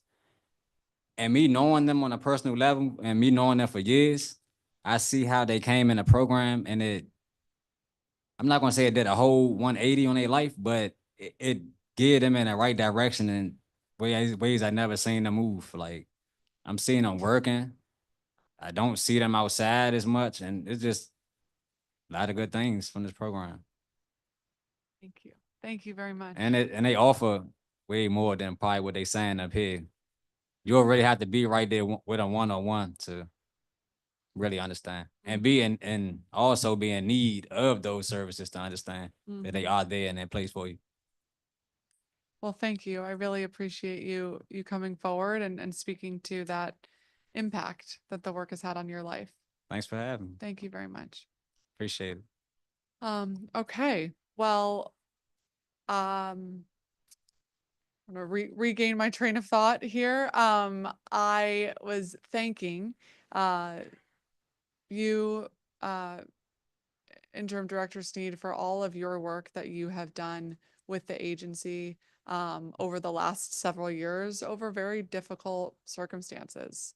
I know the previous director was a friend and a mentor to you, and her loss is felt by so many of us in the community every day. And in her vision and honor, I know that we can do exceptional things with this agency. And I want to thank again your team and everybody who's doing this work every day. We see you. We know this is hard. We know this is difficult. Sometimes it can be dangerous. And we need your continued partnership so that we can perfect it even more. I believe in this work, and I know that improvements can happen so that we can provide the true wraparound supports that the community is calling for long-term, sustainable, peaceful lives. And so I am excited about working together to ensure that that reality is comes to fruition. Thank you so much for your service and your belief in this work. And I want to thank all my colleagues, those who are here or who have participated in this work over the last several years, because it's going to take all of us to continue seeing that effectiveness, and all of our agencies and the mayor and our community to really be in this together, because not one of us can do this alone. And I know I speak for everyone in the city when we say we want peace and we want the violence to come down and we want the use of guns and gun violence to be reduced every day. So thank you all. We're going to keep working every day to get us there. And with that, the time is 2:13 p.m.